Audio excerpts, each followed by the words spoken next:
హరి ఓం. పరమేశ్వర స్వరూపైన సభకి నమస్కారం. నిన్నటి రోజున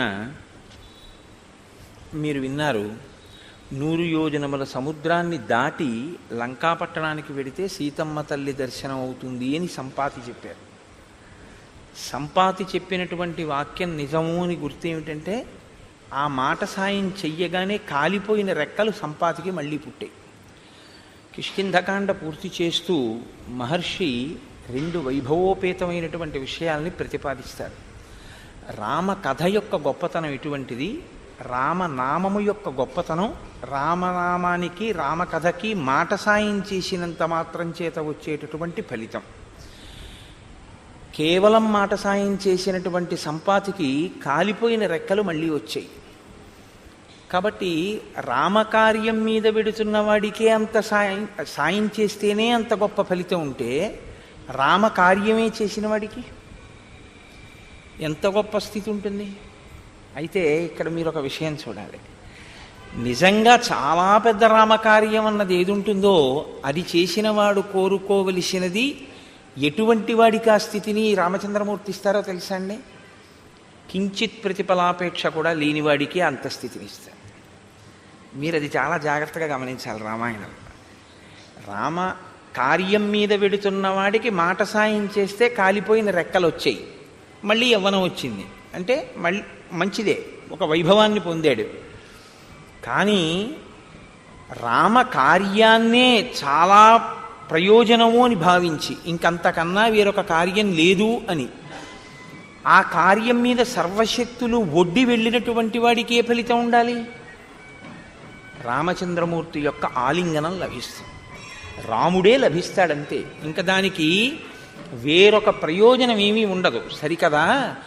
అలా ఎవరైనా నిలబడగలిగితే రామకార్యాన్ని త్రికరణ శుద్ధిగా ఏ ప్రతిఫలాన్ని ఆశించకుండా, ఎందుకు చేశావు ఈ రామకార్యం అంటే రాముని కొరకు తప్ప, దీని వలన నాకు ఏ ప్రయోజనము నేను ఆశించి చెయ్యట్లేదు అని త్రికరణ శుద్ధిగా నిలబడగలిగితే దొరికేటటువంటిది ఏమిటో తెలుసా అండి?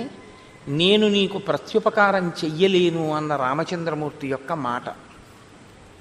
అంటే ఎంతటి సమున్న స్థితిని పొందుతారో చూడండి. ఇది ఎవరు పొందారంటే స్వామి హనుమ పొందారు. ఎందుచేత అంటే ఆయన సుందరకాండలో బయలుదేరినప్పుడు రామార్థం వానరార్థంచ చికీర్షం కర్మదుష్కరం సముద్రస్య పరంపారం దుష్ప్రాపం ప్రాప్తుమిచ్చసి అన్నారు విద్యాధరులు. రాముని కొరకు వానరుల కొరకు చేస్తున్నారు తప్ప ఆయన తన కొరకు తాను అని చేసినది కాదు సముద్ర తరణం. అంత కష్టపడి ఆయన వెళ్ళి సీతమ్మ తల్లి దర్శనం చేసి వచ్చి సీతారాములు ఒకటవడానికి కారణంగా ఆయన నిలబడితే ఆయన పొందినటువంటి భాగ్యం ఏమి అంటే, నేను నీకు ప్రత్యుపకారం చెయ్యడం కుదరదు కాబట్టి మదంగే జీర్ణతాం యాతు యత్తయోపకృతం కపేహే అంటారు ఉత్తరాఖండలో.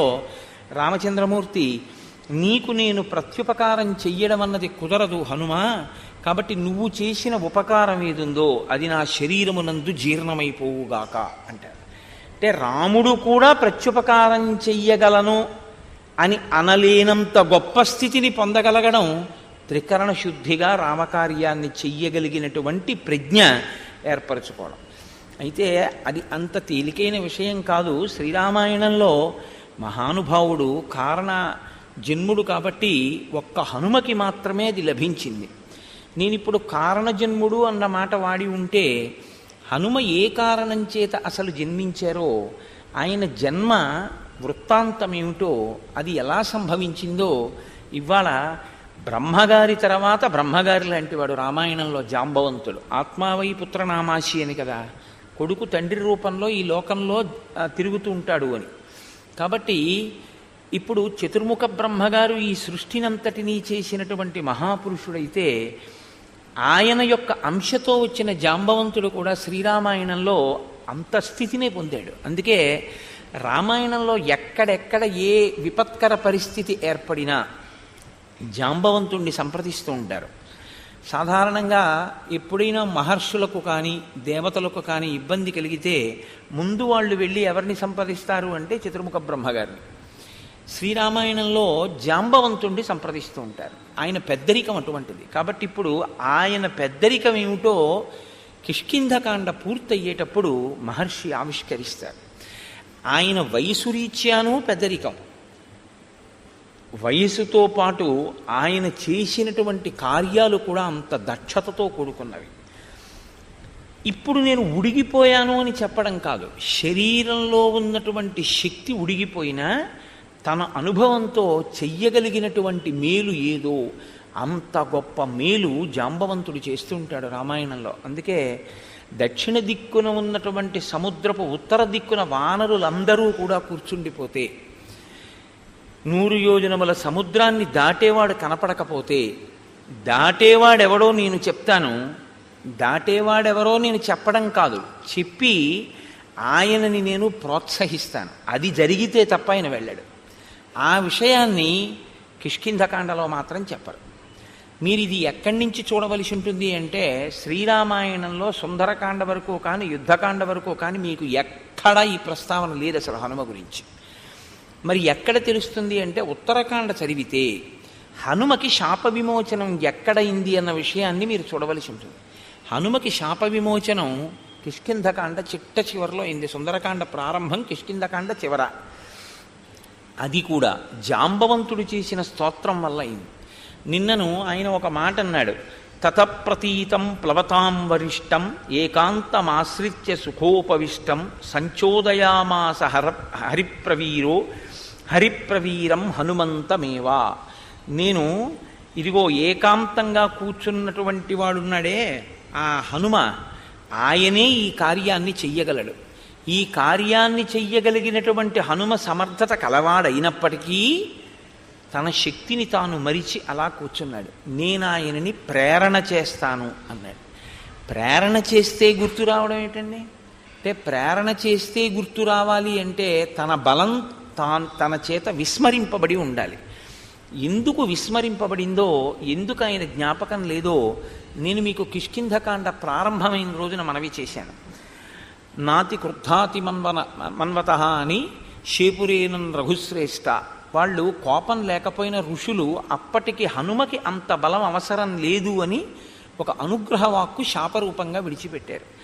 ఎప్పుడెప్పుడు ఈయన యొక్క బలం లోకానికి అవసరం అవుతుందో ఆనాడు ఈయన్ని ఒకరు స్తోత్రం చేస్తారు, ఆయన బలం ఆయనకి జ్ఞాపకం చేస్తారు. ఆ జ్ఞాపకం చేసిన రోజున ఈయన శాపం తొలగిపోతుంది, ఈయన బలం మళ్ళీ ఈయనకి జ్ఞాపకానికి వస్తుంది. ఇంకక్కడి నుంచి ఆయన చెయ్యవలసిన పనిని ఆయన చేస్తారు అని. అందుకే ఇంత బలవంతుడైన, అసలు ఆ మాటకొస్తే నిజంగా హనుమ తలుచుకుంటే వాలిని నిగ్రహించగలరు, కానీ తన బలాన్ని తాను మరిచిపోవడం వల్లే వాలితో పాటుగా భూమండలం అంతా ఆయన తిరిగారు. అటువంటి హనుమకి శాప విమోచనం అయ్యేటటువంటి సందర్భం చాలా మహోత్కృష్టమైనటువంటి సందర్భం శ్రీరామాయణంలో. ఎందుకంటే ఇక నుంచి ఆయనకి శాప విమోచనం జరిగితే ఆయనకున్న బలం దేనికి ఉపయోగపడుతుంది? భక్తరక్షణ కొరకు ఉపయోగపడుతుంది. భక్తులైన వారు ఎవరున్నారో, ఈశ్వరుణ్ణి ఆశ్రయించిన వాళ్ళు ఎవరున్నారో వాళ్ళని రక్షిస్తారు. కాబట్టి ఇప్పుడు జాంబవంతుడు అంటున్నాడు, వీర వానరలోకస్య సర్వశాస్త్ర విశారద తూష్ణీం ఏకాంతమాశ్రిత్య హనుమం కిం నజల్పసి. హనుమని ఉద్దేశించి మాట్లాడుతూ, ఓ హనుమ కిం నజల్పసి, నువ్వెందుకు మాట్లాడటం లేదు? వీళ్ళందరూ చెప్పారుగా ఇన్ని యోజనాలు పెడతామని, నువ్వేమీ అంటలేదు. నీవు ఏమీ అంటలేదు అంటే శక్తిహీనుడవు అని అనుకుంటున్నావా? నీ శక్తి ఏమిటో నాకు తెలుసు. వీర వానరలోకస్య సర్వశాస్త్ర విశారద, నీకు సర్వశాస్త్రములు తెలిసినటువంటి వాడివి, గొప్ప వీరుడివి.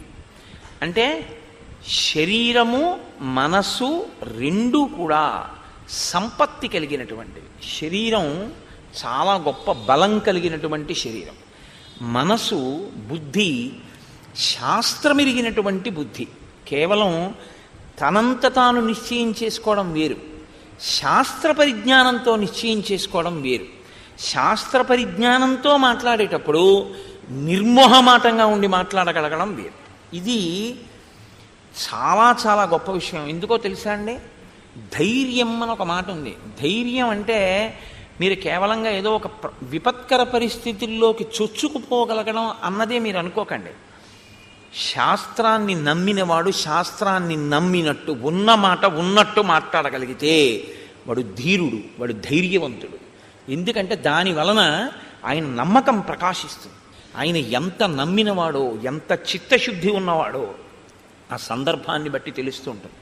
హనుమ అంత గొప్ప శాస్త్ర విశారదుడు, శాస్త్రం తెలుసున్నవారు. తెలుసు కాబట్టి దాన్ని ఆయన అనుష్ఠాన పర్యంతంలోకి తీసుకొస్తారు.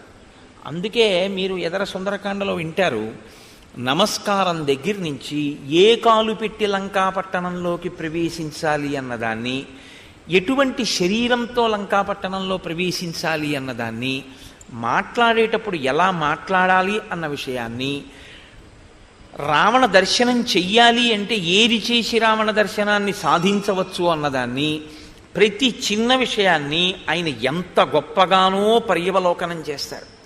ఇది ఇంత గొప్ప ప్రజ్ఞ ఉన్నా అప్పుడప్పుడు చిన్ని చిన్ని వైక్లభ్యాలు వస్తూ ఉంటాయి, రాకపోవడం అన్నది ఉండదు. కానీ ఎవడికి శాస్త్ర పరిజ్ఞానం పక్కన భక్తి ఉందో వాడికి అటువంటి తొట్టుబాటు వచ్చినప్పుడు ఈశ్వరుడు వాడిని రక్షిస్తూ ఉంటాడు.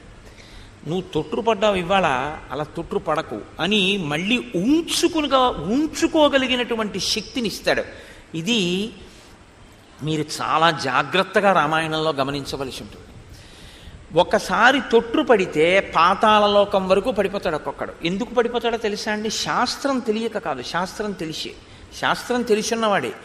దేనికి పడిపోతాడంటే నాకు శాస్త్రం తెలుసన్న అహంకారం ఉంటుంది తప్ప ఈశ్వరుడు యందు భక్తి లోపించి ఉంటుంది. ఈశ్వరుని యందు భక్తి లేకుండా కేవలము శాస్త్రం ఒకటి తెలిసి వచ్చినటువంటి వైక్లభ్యం పడగొట్టేస్తుంది. శాస్త్రము తెలిసి వైక్లభ్యం వచ్చినా దిద్దుకోగలిగినటువంటి ఉంచుకోగలిగిన స్థితి ఎక్కడి నుంచి వస్తుందంటే భక్తిలోంచి వస్తుంది. నేను ఇవాళ ఏ మాట అన్నానో ఆ మాటని మీరు చాలా జాగ్రత్తగా గమనిస్తూ ఉండండి. హనుమ విషయంలో ఇది మీకు ప్రస్ఫుటంగా తెలుస్తూ ఉంటుంది. ఆయన కూడా అక్కడక్కడ కొద్దిగా తప్పటడుగు వేస్తూ ఉంటారు. మండోదరిని చూసి సీతమ్మ అనుకుంటూ ఉంటారు. సీతమ్మ కనపడలేదని నే చచ్చిపోతానంటారు. కానీ ఎక్కడెక్కడ హనుమ అటువంటి ఉద్వేగాన్ని పొందుతారో అక్కడక్కడ ఈశ్వరుడు ఆయనకి అండగా వచ్చి కాపాడుతుంటాడు. ఎందుకు వచ్చి కాపాడతాడు అంటే ముందు ఆయన బుద్ధిని నిలబెడుతుంటాడు. బుద్ధి నిలబడితే కదండి శరీరం నిలబడడం. బుద్ధి నిలబడలేకపోతే శరీరంలో బలం ఉండి ప్రయోజనం ఏమిటి? ఇది హనుమయందు ప్రకాశించేటటువంటి గుణం. కారణం ఏమిటంటే ఆయన భక్తి తత్పరత. అందుకే కొద్దిగా ఒడుదుడుకులు వచ్చినా ఉంచుకోగలిగిన వాడు ఎవరంటే, నిలబడగలిగిన వాడు ఎవరంటే భక్తి కలిగిన వాడే. ఆ భక్తి అంటూ ఉందనుకోండి, అది ఎన్ని ఇబ్బందుల నుంచి అయినా బయటపడేస్తుంది. అదొక్కటి లేదనుకోండి, ఎప్పుడైనా జారిపోయే ప్రమాదం ఉంటుంది. ఎందుకంటే అహంకారం అనేటటువంటిది పక్కన పెరిగిపోతూ భక్తి తరిగిపోతే తాను ఏది చదువుతాడో దాని మీదే నమ్మకం లేని స్థితికి వెళ్ళిపోతాడు. అప్పుడు ఏమవుతుందంటే ప్రమాదంలోకి జారిపోతాడు. రావణాసురుడి యందు ప్రకాశించేటటువంటి లక్షణం అదే. ఆయనకి శాస్త్ర పరిజ్ఞానం ఉంది, ఆయనకి తెలుసు. కానీ ఆయన దేనికి వాడుకుంటాడంటే తను చేస్తున్నదే మంచి పని అన్నదాన్ని సమర్థించుకోవడానికి, శాస్త్రాన్ని మార్చి చెప్పడానికి ఉపయోగిస్తాడు. తనకి అనుకూలంగా శాస్త్రాన్ని తిప్పుతాడు తప్ప శాస్త్రం ఎలా ఉందో తాను అలా ప్రవర్తించడు. ఎందుకని? భక్తి అన్నది లోపించడమే దానికి కారణం. ఆ భక్తి లోపం వచ్చిందనుకోండి, భక్తి లోపం అంటే విశ్వాసమేనండి. సా శ్రద్ధ కదితా సిద్ధి యయా వస్తూపలభ్యతే. ఆ శ్రద్ధ ఉంటే గురువు యందు ఈశ్వరుడు యందు ఆ శ్రద్ధ ఉందనుకోండి, అది మిమ్మల్ని కాపాడేస్తుంది. కాబట్టి జాంబవంతుడు అంటున్నాడు, నీవు సర్వశాస్త్ర విశారద తూష్ణీం ఏకాంతమాశ్రిత్య హనుమన్ కిం నజల్పసి. నీవు ఏమీ మాట్లాడకుండా ఇన్ని ఎరుగున్నవాడివి ఒక్కడివే ఎందుకు కూర్చున్నావు? హనుమన్ హరిరాజస్య సుగ్రీవస్య సమోహ్యపి హనుమన్ హరిరాజస్య సుగ్రీవస్య సమోహ్యసి రామలక్ష్మణయోశ్చాపి తేజసాచ బలేనచ. ఓ హనుమ, నీవు వానరులకందటికీ ప్రభువైనటువంటి సుగ్రీవుడు ఏ స్థాయిలో ఉన్నవాడో, ఎంతటి బలవంతుడో, నీవు కూడా అంతటి బలవంతుడవే. ఈ మాట వెనక ఉన్నటువంటి తర్కాన్ని మీరు గమనించాలి. ప్రభువుతో సమానమైనటువంటి బలవంతుడు అనుకోండి, ప్రభువుతో సమానమైన శాస్త్ర పరిజ్ఞానం ఉన్నవాడు అనుకోండి, నేను ఈయన మాట వినేది ఏమిటనేటటువంటి లక్షణం ఒకటి ఉంటుంది. కానీ ప్రభువుతో సమానమైన వాడైనా ప్రభుత్వాన్ని గౌరవించేటటువంటి వాడైనా ఆ బలాలు ఎప్పుడు చూసుకోడు. ఆయన సింహాసనం మీద ఉన్నాడు, నేను ఆయన మాట వినాలి. ఇది వినయం. ఈ వినయం హనుమయందు చాలా చాలా గొప్పది. అందుకే ఈ వినయానికి పరాకాష్ఠ ఎక్కడంటే, మీకు హనుమ ఎప్పుడు కనపడ్డా రామచంద్రమూర్తి యొక్క పాదాల దగ్గర కూర్చుని ఎప్పుడు ఆయన పాదాల వంక చూస్తూ ఇలా నమస్కారం చేస్తూ ఉంటారు. మీరు చూడండి, లోకంలో ఇద్దరు ఉంటారు. వాళ్ళు మీరు పూజ చేద్దామని వెళ్ళినా సరే, పిడుగులు పడిపోయినా సరే, వడగళ్ళ వాన పడిపోయినా సరే, పెద్ద పెద్ద బాజాలు వాయించినా సరే, వాళ్ళు మాత్రం తల తిప్పరు. అలా తల తిప్పకుండా ఎప్పుడు ఈశ్వరుణ్ణి చూసేటటువంటి వాళ్ళు ఒకడు నందీశ్వరుడు, రెండవ వారు హనుమ. ఎప్పుడూ రామచంద్రమూర్తి పాదాల వంక తదేక ధ్యానంతో చూసి మురిసిపోవడమే తప్ప అసలు ఇలా తల తిప్పి ఫోటో తీయించుకున్నది హనుమ ఎప్పుడూ లేదు. మీరు చూడండి, ఆయన ఎప్పుడు ఇలా ఎప్పుడూ ఉండరు, ఏ ఫోటోలోనూ అలా ఉండరు. ఆయన ఎప్పుడూ రామపాదాలనే చూస్తూ నమస్కారం చేస్తూ ఉంటారు. అంటే ఆయన వినయం అటువంటిది. కాళ్ళ దగ్గర కూర్చుంటారు. అదండి కింద పడినట్టుంటుంది, కానీ మహోన్నతికి కారణం అదే అవుతుంది.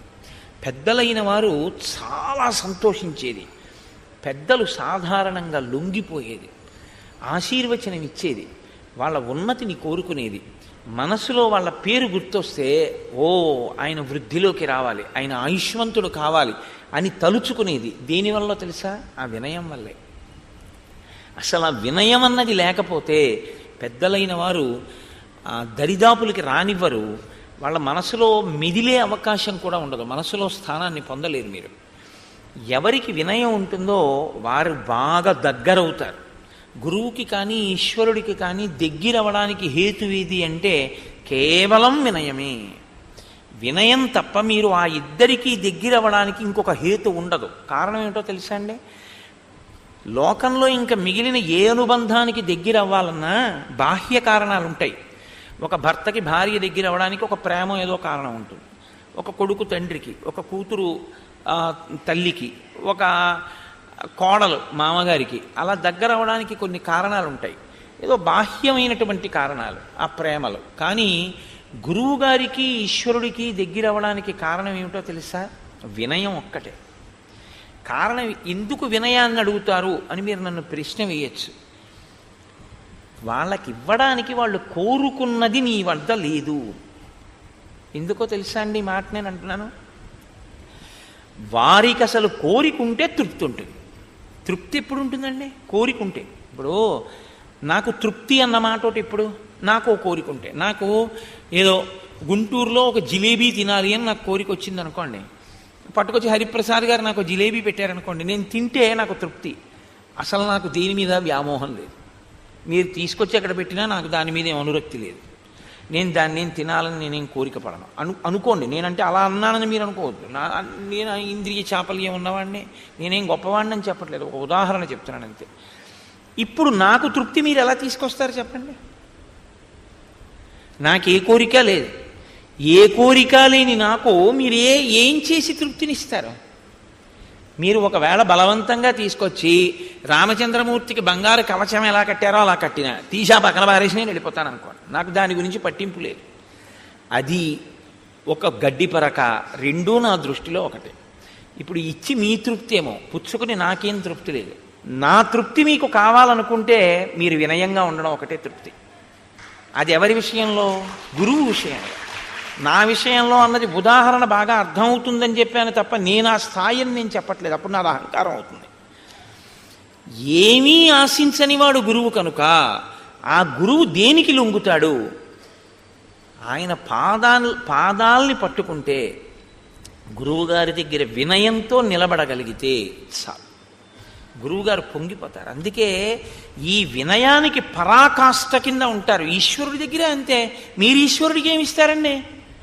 మిమ్మల్నే ఈశ్వరుడు సృష్టించాడు, మీ ఊపిరితిత్తులు ఈశ్వరుడు ఇచ్చాడు, మీ గుండెకాయ ఈశ్వరుడు ఇచ్చాడు, మీ మూత్రపిండాలు ఈశ్వరుడు పెట్టాడు, మీ మాట ఈశ్వరుడు ఇచ్చాడు, మీరు తినడానికి పదార్థాలు ఈశ్వరుడు ఇస్తున్నాడు, పచనం ఆయన చేస్తున్నాడు, జీర్ణం ఆయన చేస్తున్నాడు. ఆయనకి మీరేమిస్తారు? యాపిల్ పండు మీరు సృష్టించారేంటి? ఈశ్వరుడు సృష్టించాడు. యాపిల్ పండు కొనడానికి డబ్బు మీరు సృష్టించారేంటి? శక్తి మీకు ఇచ్చి మీకు ఉద్యోగం చేయించి డబ్బు ఇప్పిస్తున్నాడు. అన్నీ ఆయన ఇచ్చినవే. అన్నీ ఆయన ఇస్తే మీరేమిస్తారు ఈశ్వరుడికి? ఈశ్వరా, నువ్విచ్చింది నీకు ఇవ్వడం తప్ప నేను ఇవ్వగలిగిందన్నది నాకు లేదన్న మీ భావనే నివేదన. ఈ భావన మీకు కలిగిందనుకోండి, అది వినయానికి పరాకాష్ట. అదే నివేదన. ఆ నివేదన యొక్క ఫలితము ప్రసాదము. ఆ ప్రసాదము ఈశ్వరుని అనుగ్రహము. ఆ అనుగ్రహము మీ ఆ మనసుకి పరిపుష్టినిస్తుంది భక్తికి. అందుకే లోపలికి పులిహార పళ్ళెం పెడుతుంటే బట్ట వేసి తీసుకెడతారు, బయటికి తీసుకొచ్చి చేతిలో పెడితే కళ్ళకద్దుకు తింటారు. ఎందుకని? అది ప్రసాదం. ఈశ్వరుడికి చూపిస్తే ప్రసాదం, ఈశ్వరుడికి చూపించకపోతే పులిహార. ప్రసాదంగా అనుభవించడం అంటే ఇవన్నీ ఈశ్వరుడివే అని నమ్మగలగడం. కాబట్టి ఈశ్వరుడికి మీరేమిస్తారు? నేనేమి ఇవ్వలేను అనుకున్నప్పుడు వినయంతో కిందకి ఉండడమే. ఎంత పెద్దవారు మీరని లోకమంతా అంటున్నా, నా పెద్దరికం ఏమిటండి? నా పెద్దరికం అంతా ఆయన ఇచ్చిందని ఆయన పాదాల దగ్గర కూర్చుంటాడు తప్ప ఎప్పుడూ సమానంగా కూర్చోడు. ఇది వినయం. దీనికి గురువు లొంగుతాడు, దీనికి ఈశ్వరుడు లొంగుతాడు. అందుకే శంకర భగవత్పాదుల గురించి ఎప్పుడు లోకంలో ఒక మాట అంటుంటారు. ఆయన జ్ఞానాన్ని కదా బోధ చేశారు, ఇంకా భక్తి అన్న మాటకి తావెక్కడుంది? భక్తి అంటే రెండు ఉంటే కదా భక్తి. ఓ పెద్ద ఆయన ఉన్నాడు, ఓ చిన్న ఆయన ఉన్నాడు, ఈయన ఆయన్ని స్తోత్రం చేశాడు, అప్పుడు కదా. శంకరుల దృష్టిలో ఉన్నది ఒకటేగా, ఇంకా మళ్ళీ భక్తి ఎక్కడి నుంచి వచ్చిందంటారు. భక్తి పరాకాష్ట జ్ఞానం. జ్ఞానానికి భక్తి ఎప్పుడు ప్రతిబంధకం కాదు. పిందెలేని పండు ఎక్కడి నుంచి వస్తుందండి? భక్తితో కూడిన కర్మాచరణం వల్లే జ్ఞానం వస్తుంది. అసలు భక్తి లేకుండా జ్ఞానం ఎక్కడ వస్తుంది? రాదు. కాబట్టి జ్ఞానమునకు భక్తి ప్రతిబంధకం కాదు. అందుకే శంకర భగవత్పాదులు మోక్ష సాధన సామాగ్ర్యాం భక్తిరేవ గరీయసి అని ప్రతిపాదించారు. మహానుభావుడైన జగద్గురువు. అబ్బో, శంకర భగవత్పాదులు చెప్పందే ఉంది. ఆకాశం అంత ఎత్తు ఎదిగారు, పాతాళం అంత కిందకి దిగారు. ఇంకా తర్వాత ఎవరన్నా ఏమన్నా చెప్తే ఆ మధ్యలోకి వచ్చి నిలబడాలి తప్ప శంకరుల్ని దాటి పైకి ఎక్కలేరు, శంకరుల కన్నా కిందకి వెళ్ళలేరు. ఆయన కిందకెంత వెళ్ళారో అంతా వెళ్ళారు. ఎంత మీరు తక్కువ చేసి మాట్లాడుకోవాలో ఈశ్వరుడి దగ్గర అంత తక్కువ చేసి శంకరాచార్యుల వారు మాట్లాడారు. పశుమాం సర్వజ్ఞ ప్రధిత కృపయా పాలయ విభో అన్నారు. ఎంత పైకెక్కారంటే అహం బ్రహ్మాస్మి అన్నారు. ఇప్పుడు ఇంకా మీరు అంతకన్నా పైకేం పెడతారు, ఇంతకన్నా కిందేం పెడతారు. కాబట్టి మీరు ఎంతమంది వచ్చినా, తర్వాత ఎవరు వచ్చినా, ఏం మాట్లాడినా ఈ రెండింటి మధ్యలోనే మాట్లాడాలంతే. కాబట్టి శంకరుల కన్నా కిందకెళ్ళలేరు, శంకరుల కన్నా పైకెళ్ళలేరు. అది శంకరుల యొక్క తత్వం అంటే. వ్యోమవత్ వ్యాప్త దేహాయ. సరే, అందుచేత నీవు సుగ్రీవుడితో సమానమైన వాడివే కాదు, రామలక్ష్మణయోశ్చాపి తేజసాచ బలేనచ. రామలక్ష్మణులిద్దరూ తేజస్సులో ఎంత గొప్పవారో, బలములో ఎంత గొప్పవారో, నీవు కూడా తత్తుల్యమైన వాడవు. అంతే బలము, అంతే తేజస్సు ఉన్నవాడవు. అంటే రామలక్ష్మణులతో సమానమైన స్థాయి కలిగినటువంటి వ్యక్తి హనుమ. కానీ ఎక్కడ కూర్చుంటారు? ఎప్పుడూ పాదాల దగ్గర. ఎదిగినా ఒదగడం నేర్చుకోవాలి అంటే హనుమ యొక్క ఉపాసన చేసి తీరాలి. అందుకే మనకి లోకంలో చిన్నపిల్లలతో కూడా మనం ఎవరిని ఆరాధన చేయిస్తామంటే ఇద్దరిని ఆరాధన చేయిస్తాం. ఒకరు వినాయకుడు, ఒకరు హనుమ. సరే, వినాయకుడిని ఎందుకు అలాగా చెయ్యవలసి ఉంటుంది అన్నది రేపు వింటారు. మళ్ళీ చరివిత చరణం ఎందుకు? హనుమ కూడా అంతే. అపారమైనటువంటి వినయ సంపత్తి కలిగినటువంటి వారు, మహానుభావుడైన. ఈ మాటలు ఆయన ఎందు గర్వాన్ని పెంచలేదు, ఈ మాటలు ఆయన ఎందు వినయాన్ని పెంచాయి. అది విచిత్రం. మీరు అయ్యా చాలా వృద్ధిలోకి వచ్చారు, చాలా చక్కటి పని చేశారు అంటే ఇలా అనకూడదు. ఆయన చేత నేను పొందినటువంటి ప్రశంసావాక్యం, అరే నేను వాడిని ఎందుకన్నాను అలాగా, ఎంత పాడయ్యాడు ఇప్పుడు అని ఆయన పశ్చాత్తాపడవలసినటువంటి రోజు రాకుండుగాక అని ఎప్పుడూ అడగాలి. అందుకే ఒక గురువు దగ్గరికి వెడితే శిష్యుడు ఎప్పుడూ చెప్పవలసిన మాట ఏమిటో తెలుసా అండి? గురువుగారు, నా నడవడి చేత మీ కీర్తికి ఎన్నడూ కళంకము కలకకుండుగాక. ఫలానా ఆయన గురువుగారు అని సమాజం ఎప్పుడైనా మిమ్మల్ని మీ శిష్యుడు కదూ ఆయన అన్నప్పుడు మంచి శిష్యుణ్ణి తయారు చేశారండి అని మిమ్మల్ని శ్లాఘించాలి తప్ప, ఏమండి మీ శిష్యుడు అటువంటి వాడిని తయారు చేశారు అన్ననాడు గురువు తల ఉంచుకోవలసి వస్తుంది. కాబట్టి నా నడవడి ఎన్నడూ అలా ఉండకుండుగాక అని మనం గురువుగారి దగ్గర ప్రతిజ్ఞ చేసుకుంటూ ఉండాలి. ఎప్పుడు గురువుగారి దగ్గర చెయ్యవలసిన ప్రతిజ్ఞ అదే తప్ప గురువుకి నువ్వు చేయగలిగినది ఏదీ ఉండదు. ఎందుకో తెలుసా అండి, ఆయన నిత్యతృప్తుడు, ఆయన ఎప్పుడూ తృప్తితోనే ఉంటారు. అటువంటి తృప్తి ఆంతర తృప్తి, అది ఆశ్చర్యకరమైన విషయం.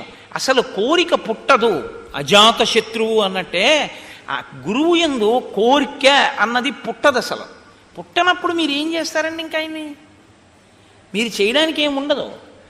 అది అందుకే ఆ గురుత్వాన్ని పొందడం, ఆ గురుత్వమునందు నిలబడగలగడం చాలా గొప్ప విషయం. అది ఈశ్వరానుగ్రహం చేత మాత్రమే సంభవిస్తుంది. ఆ గురువు, ఆ ఈశ్వరుడు ఎవరిని అనుగ్రహిస్తారో, అనుగ్రహం ఎవరికి ఉంటుందో వాళ్ళకి మాత్రమే గురువు చెప్పిన మాట మనసులో నిలబడి అనుష్ఠానంలోకి వెడుతుంది.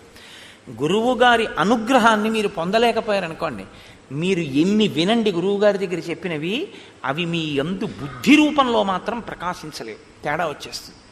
ఈ రహస్యం ఎక్కడ చెప్పారో తెలుసా అండి? ఇవాళ సమయం చాలదని నేను విడిచిపెట్టాను, కానీ ప్రహ్లాదోపాఖ్యానంలో ఉంది రహస్యం. ఎందుకని అంటే, లీలావతి గర్భంతో ఉన్నప్పుడు నారదుడు లీలావతిని తీసుకెళ్ళిపోయాడు. దేవేంద్రుడు తీసుకెళ్ళిపోతుంటే నారదుడు వచ్చి దేనికి తీసుకెళ్తున్నావు అని అడిగాడు. హిరణ్యకశిపుడు తపస్సుకి వెళ్ళాడయా, ఆయన యొక్క వీర్యము ఈమె గర్భము యందు పిండముగా రూపుదాలుస్తోంది, వాడితోనే వేగలేకపోతున్నాం, మళ్ళీ ఇంకోడా బయటికి, అందుకని ఆ పిల్లవాడు పుట్టగానే చంపేస్తాను, చంపి ఈవిని వదిలేస్తానన్నాడు. ఎందుకంటే ఇద్దరు అన్నదమ్ములు, ఇంద్రుడు హిరణ్యకశిపుడు కశ్యప ప్రజాపతి సంతానమే.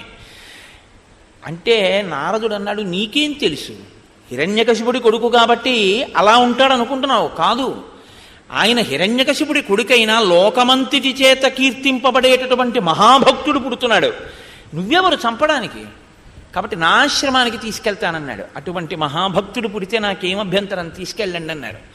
నారదుడు ప్రహ్లాదుడికి ఉపదేశం ఎప్పుడు చేశాడో తెలుసా అండి? పుట్టాక కాదు. లీలావతి గర్భమునందుండగా పిండము వింటుంది. మీరు నమ్మండి నమ్మపోండి, ఇవాళ పెద్దలు కూడా అంగీకరిస్తున్నారు. పిండానికి వినే శక్తి ఉంటుంది. నేను ఇంకా చెప్పకుండా ఉండలేను, నా వ్యక్తిగత అనుభవం అయినా. నా ఇంటికి ఒకానొకప్పుడు కాకినాడలో ఒక దంపతులు వచ్చారు. వాళ్ళు అమెరికాలో ఉంటున్నారు.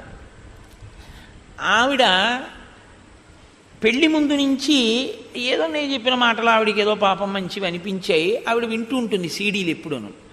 ఆవిడ కాకతాళీయంగా ఆవిడ భర్త గారికి కూడా అంతే ప్రీతి నా సీడీలు ఎందు. కాబట్టి ఇద్దరికీ అదే పని, అస్తమానం వింటూ ఉండేవారట అమెరికాలో. వాళ్ళిద్దరికీ వాళ్ళ అనురాగ ఫలితంగా ఒక శిశువు ప్రాణం పోసుకుంటోంది ఆవిడ కడుపులో. ఆవిడ ఇవే వింటుండేవారు, అదే పనిగా వినేవారు. ఆ పుట్టినటువంటి పాప మిరిసిపోతోంది సీతమ్మ తల్లిలా. అది పాకేటటువంటి వయసు వచ్చింది. ఆ పాకేటటువంటి పిల్లని తీసుకుని వాళ్ళు ఒకసారి నన్ను చూడడానికి వచ్చారు, మీరున్నారులా ఉంది. ఆ పాపను తీసుకుని మా ఇంటికి వచ్చారు. నాకు పేర్లు జ్ఞాపకంలో ఉండవు. తీసుకొస్తే ఆ పాప నిద్రపోతోంది మా ఇంటికి వచ్చేప్పటికి. వాళ్ళు తీసుకెళ్ళి లోపల మంచం మీద పడుకోబెట్టండి అమ్మా, ఎంతసేపు ఒళ్ళో పెట్టుకుంటారన్నాను. లోపల పడుకోబెట్టారు. దానికి తెలివి వచ్చింది. తెలివి వచ్చిన తర్వాత తీసుకొచ్చి వాళ్ళ అమ్మగారు కింద దింపారు. దింపితే నేను అంత దూరంలో కుర్చీలో కూర్చుని మాట్లాడుతున్నాను, వాళ్ళు కూర్చుని మాట్లాడుతున్నారు. ఆ పిల్ల గబ్బ గబ్బ గబ్బ గబ్బ గబ్బ గబ్బ పాక్కుంటూ వచ్చి నా 2 కాళ్ళు పట్టుకుని ఇలా తలెత్తి చూస్తోంది. నేను దాన్ని ఎత్తుకుని తొడ మీద కూర్చోబెట్టుకున్నాను. తొడ మీద కూర్చోబెట్టుకుని, ఏమమ్మా ఏం అలా చూస్తున్నావు అన్నాను. అది ఇంట్లోంచి వెళ్ళిపోయే వరకు నేను మాట్లాడుతుంటే అది నా నోటి వంక ముఖం వంక అలా చూస్తూనే ఉంది. అంటే అది తల్లిగారి గర్భంలో ఉండగా నా మాటలు అదే పనిగా విని అది నిద్రపోతున్నది నా మాటలకు ఉలిక్కి పడలేచింది. నేను ఇన్ని నెలలుగా వింటున్న మాటలు ఈ శరీరంలోంచే వస్తున్నాయన్నమాట. అందుకని అది నా నోటిని, నా ముఖాన్ని ఆశ్చర్యంగా అలా చూస్తూ కూర్చుంది ఒళ్ళో. కాబట్టి వింటాయి గర్భస్థ పిండాలు.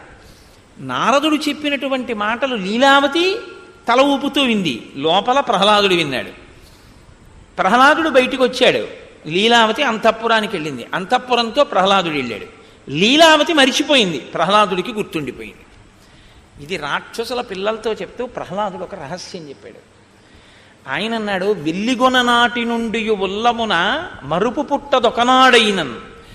నాకు పెద్దవాడిని అవుతున్నా నా మనసులో నారదుడు చెప్పినటువంటి మాట ఒక్కటి కూడా నేను మర్చిపోలేదు. ఎందుకు మర్చిపోలేదో తెలుసా? ఉల్లసమైన దైవ యోగంబున ఈశ్వరుడి యొక్క అనుగ్రహం చేత, గురువుగారి యొక్క అనుగ్రహం చేత. గురువు యొక్క అనుగ్రహం, ఈశ్వరానుగ్రహం ఎక్కడుంటాయో అక్కడ గురువుగారి నోటి వెంట వచ్చినటువంటి మాటల్ని మరిచిపోవడం ఉండదు. మనసు తిప్పి తిప్పి తిప్పి తిప్పి అనుష్ఠానంలోకి తీసుకొస్తుంది. అది లేదనుకోండి మరుపు కిందకి వెళ్ళిపోతుంది. కాబట్టి ఒక్కొక్కరి యందు విన్న విషయాలు, తెలుసుకున్న విషయాలు ఇంకా వినయం వైపుకి తీసుకెడతాయి. కారణం ఏమిటంటే అది కారణజన్ములంటే. తప్ప మీరు ఫలానా వారితో సమానం అండి అన్నారు అనుకోండి, అంతే, ఇంకా వారే ఉందండి వాళ్ళతో సమానం నేనంటే ఇంకేమిటి అహంకారం? అలా అంటారు కానండి, ఆయన నేను సమానమా, అసలు నన్ను మాట్లాడిస్తున్నది ఆయన మహానుభావుడు అనగలిగితే నీకు వినయం ఉన్నట్లు. కాబట్టి చూడండి, హనుమన్ హరిరాజస్య సుగ్రీవస్య సమోహ్యసి రామలక్ష్మణయోశ్చాపి తేజసాచ బలేనచ. తేజస్సు యందు బలము యందు నువ్వు రామలక్ష్మణులతో సమానమైనటువంటి వాడివి. అరిష్టనేమిన పుత్రో వైనతేయో మహాబల గరుత్మానితి విఖ్యాత ఉత్తమ సర్వపక్షిణాం. బహుశో హి మయా దృష్ట సాగరే స మహాబల భుజగానుద్ధరన్ పక్షి మహావేగో మహాయశాహ. వైనతేయుడై కశ్యప ప్రజాపతికి వినతయందు జన్మించినటువంటి సంతానంలో ఒకడైనటువంటి గరుత్మంతుడు అపారమైన వేగంతో సముద్రంలో ఉండేటటువంటి పావుల్ని తన్నుకుపోతుండగా నేను ఎన్నో పర్యాయాలు చూశాను. ఆ సముద్రంలో ఉండేటటువంటి పావుల్ని తన్నుకుపోయేటటువంటి గరుత్మంతుని యొక్క వేగము ఎంతగా ఉంటుందో నీ వేగము కూడా తత్తుల్యముగా ఉంటుంది. అంత వేగమున్నవాడివి. బలం బుద్ధిశ్చ తేజశ్చ సత్వంచ హరిపుంగవ విశిష్టం సర్వభూతేషు కిమాత్మానం న బుద్ధ్యసే. మహానుభావ, నీ బలము, నీ బుద్ధి, నీ తేజస్సు, నీ సత్వము సమస్త భూతముల కన్నా గొప్పవి. నీతో సమానమైన భూతమే లేదు. భూతము అంటే ప్రాణి. అసలు నీతో సమానమైనటువంటి ప్రాణి లేదు ఈ లోకంలో. అంతటి బుద్ధి, అటువంటి బలం, అటువంటి తేజస్సు ఉన్నవాడివి. అటువంటి వాడివి ఇలా కూర్చుని ఉంటావా? నీవు ఇంత తేజస్సుతో ఇంత గొప్పవాడిగా పుట్టడం అన్నది నీవు పుట్టిన తరువాత సంపాదించుకున్నది కాదు, నీకు పుట్టుకయందే అనుగ్రహింపబడినది. అసలు పుట్టి పుట్టగానే నీకు వచ్చింది. నీ జన్మయే కారణ జన్మ. ఏదో ప్రయోజనం లేకుండా నీకింత బలం కలగదు, ఏదో కారణం లేకుండా నీకింత తేజస్సు ఇవ్వరు. కాబట్టి ఇంతటి తేజోమూర్తిగా నువ్వు జన్మించావు. ఇక్కడ ఎప్పుడూ కూడా మీరు ఒకటి గమనించవలసి ఉంటుంది. మీరు ఇటువంటి విషయాలు వినేటప్పుడు కారణజన్ముల యొక్క జన్మకి సంబంధించినటువంటి విషయాన్ని లౌకికమైనటువంటి దృష్టితో మీరు విచారణ చేయకూడదు ఎప్పుడు కూడా. ఎందుకో తెలుసా అండి? అది పరాశక్తి యొక్క అనుగ్రహం చేత జన్మిస్తారు వాళ్ళు. అందుకే అసలు ఒక్కొక్క మహానుభావుడు జన్మించేటప్పుడు ఆయన జన్మిస్తే అటువంటి గొప్ప తేజోమూర్తిని భరించగలిగినటువంటి క్షేత్రం ఉండదు. ఈశ్వరుడి అవతారాన్ని భరించగలదేమో కానీ మహర్షుల యొక్క తేజస్సుని భరించి వహించగలిగిన క్షేత్రాలు ఉండవు. నేను మీతో యథార్థం చెప్తున్నా. రామచంద్రమూర్తిని కనగలిగిన కడుపు ఉంటుందేమో, వశిష్ఠ మహర్షిని కనగలిగిన కడుపు ఉండదు. అందుకే వాళ్ళు కుంభసంభవులు. ఒక కలశలోంచి ఉద్భవించారు వాళ్ళు. కారణం ఏమిటంటే ఆ తేజస్సుని భరించడం కష్టం. సుబ్రహ్మణ్యోత్పత్తిలో మీరు విన్నారు, ఏ క్షేత్రం భరించగలిగింది ఈశ్వర తేజస్సుని? అవి భరించలేరు. కాబట్టి భరించగలిగినటువంటి క్షేత్రము యందు ప్రవేశపెడతారు. ఆ తేజస్సుని ప్రవేశపెట్టి ఆ తేజస్సుతో కలిపి కారణజన్ములుగా వస్తారు తప్ప ఒక పతివ్రత యొక్క శీలాన్ని హరించడం లక్షణంగా దేవతలు ప్రవేశపెట్టారు. అందుకే శీలాపహరణం లేకుండా యోగ్యమైన క్షేత్రమునందు తేజస్సు ప్రవేశపెట్టి ఆ రూపంగా పుడితే తప్ప దేవతా కార్యం జరగదు అంటే ఆ రూపంగా జన్మించడానికి వీలుగా గర్భస్థం చేస్తారు. అందుకే శ్రీరామాయణంలో చాలామంది వానరులు ఆశ్చర్యకరమైనటువంటి జన్మలు స్వీకరించిన వారు. అలా పుట్టిన వాళ్ళల్లో వాలిసుగ్రీవులు కూడా స్త్రీ యందు జన్మించిన వారు కారు. వృక్షక రజస్సు అని ఆయన గురించి ఉత్తర రామాయణంలో చాలా విశేషంగా ఉంది. ఆయన చతుర్ముఖ బ్రహ్మగారికి ఒకనకొకప్పుడు సమాధినిష్టలో ఉండగా కన్నుల వెంట నీరు కారింది. ఇట్నుంచి కారితే దుఃఖమని, ఇట్నుంచి కారితే అది ధ్యానావస్థలో వచ్చేటటువంటి బాష్పధారలని అంటారు. ఆ బాష్పధారలు పడుతుంటే ఆయనకి ఎందుకో బుద్ధి పుట్టి తన చేత్తో పట్టుకున్నారు ఆ నీటి చుక్కలు. అందులోంచి పుట్టాడు ఒక వానరుడు, వృక్షక రజస్సు అని. ఆ పుట్టినటువంటి వానరుణ్ణి ఆయన భూమండలం మీద విడిచిపెట్టి నువ్వు అక్కడ పళ్ళు కాయలు తింటుండు అన్నారు. ఆయన పళ్ళు కాయలు తింటూ ఒకానొకప్పుడు ఒక సరస్సులో ఆయన ఎప్పుడు ఇంకో ప్రాణిని ఎదురుగుండా చూసింది లేదు. ఎప్పుడు ఏవో పళ్ళు కాయలు తింటూ బ్రహ్మగారు చెప్పిన ప్రదేశంలో బతుకుతున్నాడు. ఒకప్పుడు ఒక కైలాస పర్వతం దగ్గర ఉన్నటువంటి సరోవరం దగ్గరికి వెళ్ళి ఆ నీటిలోకి చూశాడు. అసలు నీటిలోకి ప్రతిబింబం చూసుకోకూడదు, ఆయుక్షీణం అవుతుంది. కాబట్టి నీటిలోకి చూశాడు. ఇంకో వానరం కనబడితే ఆయన ఇంకో వానరం వచ్చిందనుకుని దాంతో యుద్ధం కోసమైనా నీళ్లలో దిగాడు. ఆ నీళ్లలో దిగితే వానరం కనపడలేదు. నీళ్లు కదిలిపోతే ఇంకా ప్రతిబింబం ఏమి ఉంటుందండి? ఆయన పైకి ఎక్కాడు, ఆడదైపోయాడు. ఒక రోజు ఉంటుంది ఆ స్త్రీత్వం. ఇప్పుడు వెంటనే ఆయన యందు ఇంద్రుడు సూర్యుడు మోహం పొందారు. ఇంద్రుడు తన తేజస్సును ఆయన శిరస్సు మీద విడిచిపెట్టాడు. అది వాలం దాకా వెళ్ళి వాలి పుట్టాడు. సూర్యభగవానుడు ఆ స్త్రీయత్వాన్ని పొందినటువంటి వానరుణ్ణి చూసి మోహాన్ని పొంది ఆయన కంఠం మీద విడిచిపెట్టాడు తన తేజస్సుని. సుగ్రీవుడు పుట్టాడు. ఇవి విన్నప్పుడు ఎలా ఉంటుందో తెలుసా అండి? ఏమిటండి ఈ కథలు? సూర్యభగవానుడు అంత గొప్పవాడు, తెల్లవారితే ఆదిత్య హృదయంతో నమస్కరిస్తాం.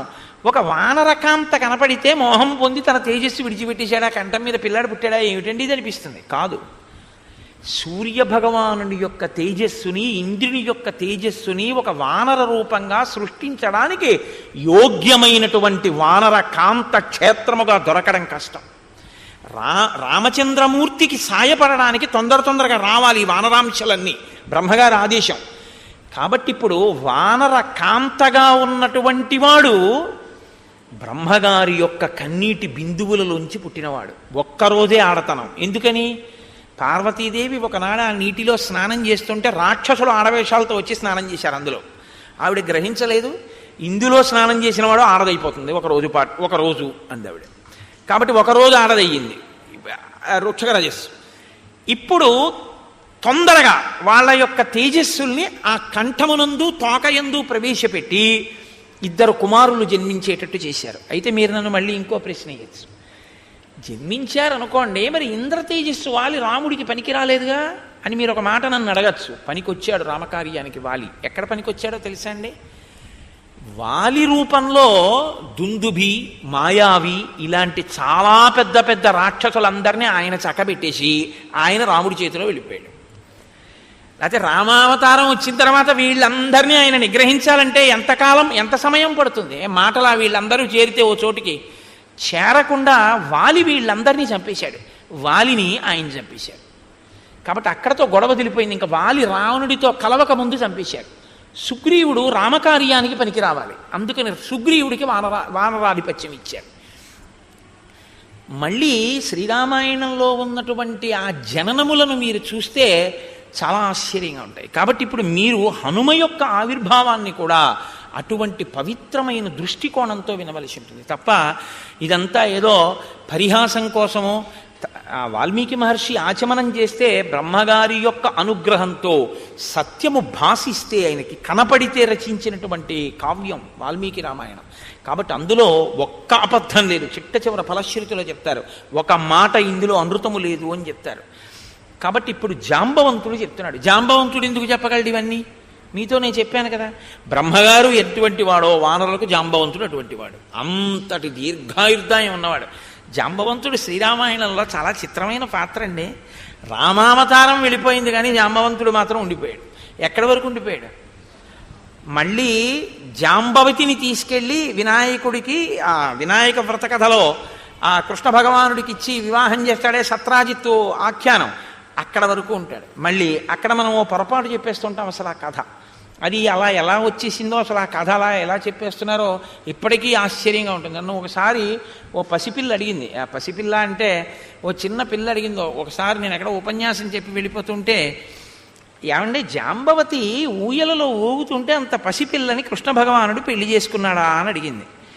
నేను పెద్దవాళ్ళు అడిగితే చికాకు పడుతుంటాను. మీరు పుస్తకం చదువుకోండి అంటుంటాను. మూలం చదవకుండా ఏడో దొరికాడు కదా అని అడుగుతారేంటి? చదువుకోండి అంటాను. పిల్లలకి చెప్పడం అంటే నాకు చాలా సరదా. ఎందుకంటే పాపం వాళ్ళు చదువుకునే ఉంటాయి. కుతూహలంతో అమాయకంగా పిల్లలు అడిగితే మాత్రం ఆగి చెప్పే ప్రయత్నం చేస్తాను. ఒకసారి దీనికోసం నేను ప్రయత్నపూర్వకంగా మళ్ళీ అసలు ఆ వినాయక వ్రత కథ యథార్థంగా స్కాందంలో ఎలా ఉందో దాన్ని అంతటినీ మళ్ళీ చెప్పి చూపించాను కూడా ఒకప్పుడు. కాబట్టి అది వేరు విషయం అనుకోండి. ఇప్పుడు దాన్ని మీరు పక్కన పెట్టండి. ఇప్పుడు మళ్ళీ అదంతా చెప్తావా అని దాని జోలికి వెళ్ళకండి. కాబట్టి ఒక్కొక్కరి యొక్క జననము చాలా ఆశ్చర్యంగా ఉంటుంది. అది ఈశ్వరుని యొక్క అనుగ్రహం. దాన్ని ఆ పవిత్రమైన కోణంలో వినవలసి ఉంటుంది.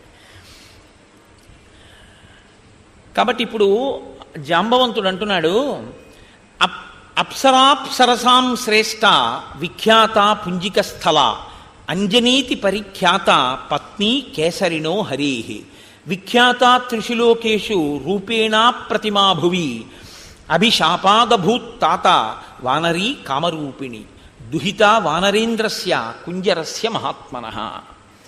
పుంజక స్థల అనబడేటటువంటి ఒక చాలా అందగత్తె అయినటువంటి అప్సరస ఒక ఆమె ఉండేది. ఆమె కామరూపిణి. ఆమెకి ఒకానొకప్పుడు ఒక శాపం కలిగింది. అందుచేత ఆమె వానరకాంతగా జన్మించింది. వానరకాంతగా కుంజరుడు అనబడేటటువంటి ఒక మహాయోధుడికి జన్మించింది. ఆవిడ్ని కేసరి అనబడేటటువంటి మరొక యోధుడికి ఇచ్చి వివాహం చేశారు. కోతికి కేసరి అన్న పేరు ఎలా వచ్చింది? మళ్ళీ మీరు దాన్ని జాగ్రత్తగా తెలుసుకుంటే కేసరి అంటే సింహం. ఒకానొకప్పుడు శంఖము శబళ అని పేరు కలిగినటువంటి 2 ఏనుగులు ఉండేవి. అవి భరద్వాజ మహర్షి యొక్క ఆశ్రమ ప్రాంతంలో ఋషుల్ని చాలా ఇబ్బంది పెట్టి రాత్రికి రాత్రి వచ్చి ఆశ్రమాల మీద పడి ఆశ్రమాలని ధ్వంసం చేస్తుండేవి. ఆ 2 ఏనుగుల్ని నిగ్రహించగలిగినటువంటి బలవంతుడెవరు అని ఆలోచిస్తున్న కాలంలో ఈయన అంజనాదేవి భర్త అయినటువంటి వానరుడు ఆ 2 ఏనుగులతో యుద్ధం చేసి వాటిని మట్టు పెట్టాడు. 2 ఏనుగుల్ని ఏకకాలంలో చంపినవాడు కాబట్టి భరద్వాజ మహర్షి సింహం లాంటి వాడివి అని కేసరి అని బిరుదునామం ఇచ్చారు. ఆ బిరుదునామమే ఆయనకి లోకంలో ఉండిపోయింది. ఉండిపోయిన ఆ కేసరికి అంజనాదేవినిచ్చి వివాహం చేశారు. ఎవరి అంజనాదేవి? పుంజక స్థల అన్న అప్సరసయే. ఆమె శాపవశాత్తు కుంజరుడికి వానరకాంతగా జన్మిస్తే ఆ వానరకాంతనే తీసుకొచ్చి ఈ కేసరికి ఇచ్చి వివాహం చేశారు. ఆమె పేరు అంజన. ఇప్పుడు ఈమె ఒక అప్సరస, కానీ వానరకాంతగా ఉంది. చాలా గొప్ప అందగత్తె, కామరూపిణి. ఆమె ఎప్పుడు ఏ రూపం కావాలంటే ఆ రూపాన్ని పొందుతుంది. ఆమె ఒకనాటి సాయంకాలం ఒక పర్వత శిఖరం మీద నిలబడి ఉండగా వాయువు మనసా వచ్చి ఆమెని కౌగిలించుకున్నారు. ఎవడి ధూర్తుడు నా పాతివ్రత్యాన్ని భంగపరిచే ప్రయత్నం చేసినవాడు అని ఆవిడ అడిగింది. అడిగితే ఆయన వెంటనే ఒక మాట చెప్పారు. ఆయన అన్నారు, ఎందుచేతనంటే చాలా గొప్ప కారణజన్ముడు రావాలి. ఆయన వస్తే తప్ప రామాయణాన్ని ఒడ్డుకు చేర్చడం ఒక సాధ్యం కాదు. కాబట్టి ఇప్పుడు శివతేజస్సు, వాయువు శివుని యొక్క అష్టమూర్తుల్లో ఒకటి. అంత తేలికగా ఆ అవతారం రావడం సంభవం కాదు. చాలా జాగ్రత్తగా క్షేత్రమనందు చేరవలసి ఉంటుంది. అది సుబ్రహ్మణ్యోత్పత్తిలాగా. కాబట్టి వాయు అన్నారు, నత్వాం హింసామి శుశ్రోణి మా భూత్తే సుభగే భయం మనసాస్మి గతో యత్వాం పరిష్వజ్య యశస్వినీం అని పిలిచారు ఆయన. యశస్వినీం, ఓ కీర్తి కలదానా, మహాపతివ్రతవు అన్న కీర్తి నీకుంది. అమ్మా, నీ కీర్తిని చెరపడానికి వచ్చిన వాణ్ణి కాదు. దేవతా కార్యము నిర్వహింపబడడానికి ఒక అత్యంత తేజోవంతుడైనటువంటి పిల్లవాడొకడు వానరుడిగా జన్మించాలి. నువ్వు వానర కాంతగా ఉన్నావు కాబట్టి నా తేజస్సుని మనసా చేరుస్తాను. అప్పుడు నువ్వు ఆ తేజస్సుని లోపల వానరంగా వృద్ధి చేసి ప్రసవించవలసి ఉంటుంది. ఆ వానర రూపంతో వచ్చినటువంటి ఆ తేజో రూపం రేపు రామకార్యానికి ఉపయోగపడుతుంది. కాదు, తదనంతరం లోకంలో రామచంద్రమూర్తిని నమ్ముకున్న ప్రతివాణ్ణి రక్షిస్తుంది. యుగాలు మారిపోయిన అంతటి మహానుభావుడు ఇప్పుడు పుట్టవలసి ఉంది. వీర్యవాన్ బుద్ధి సంపన్న తవ పుత్రో భవిష్యతి మహాసత్వో మహాతేజ మహాబల పరాక్రమ లంఘనే ప్లవనే చైవ భవిష్యతి మయా సమః. భవిష్యత్తులో నాతో సమానమైనటువంటి వేగం ఉన్నవాడు, నాతో సమానమైనటువంటి లంఘన శక్తి కలిగినవాడు, అంటే దూకగలిగినటువంటి వాడు, అంతటి బుద్ధి పరాక్రమాలు ఉన్నటువంటి వాడు ఒక మహానుభావుడు పుట్టవలసిన అవసరం ఉంది. అందుకనమ్మా నీ యందు తేజస్సుని నిక్షేపిస్తున్నాను. ఇప్పుడు ఆ తల్లి అంతటి మహాపురుషుడికి తల్లి కావడానికి అంగీకరించింది. ఎందుకని? ఆమెకి వానర రూపం శాశ్వతం కాదు, ఆవిడ విడిచిపెట్టేస్తుంది.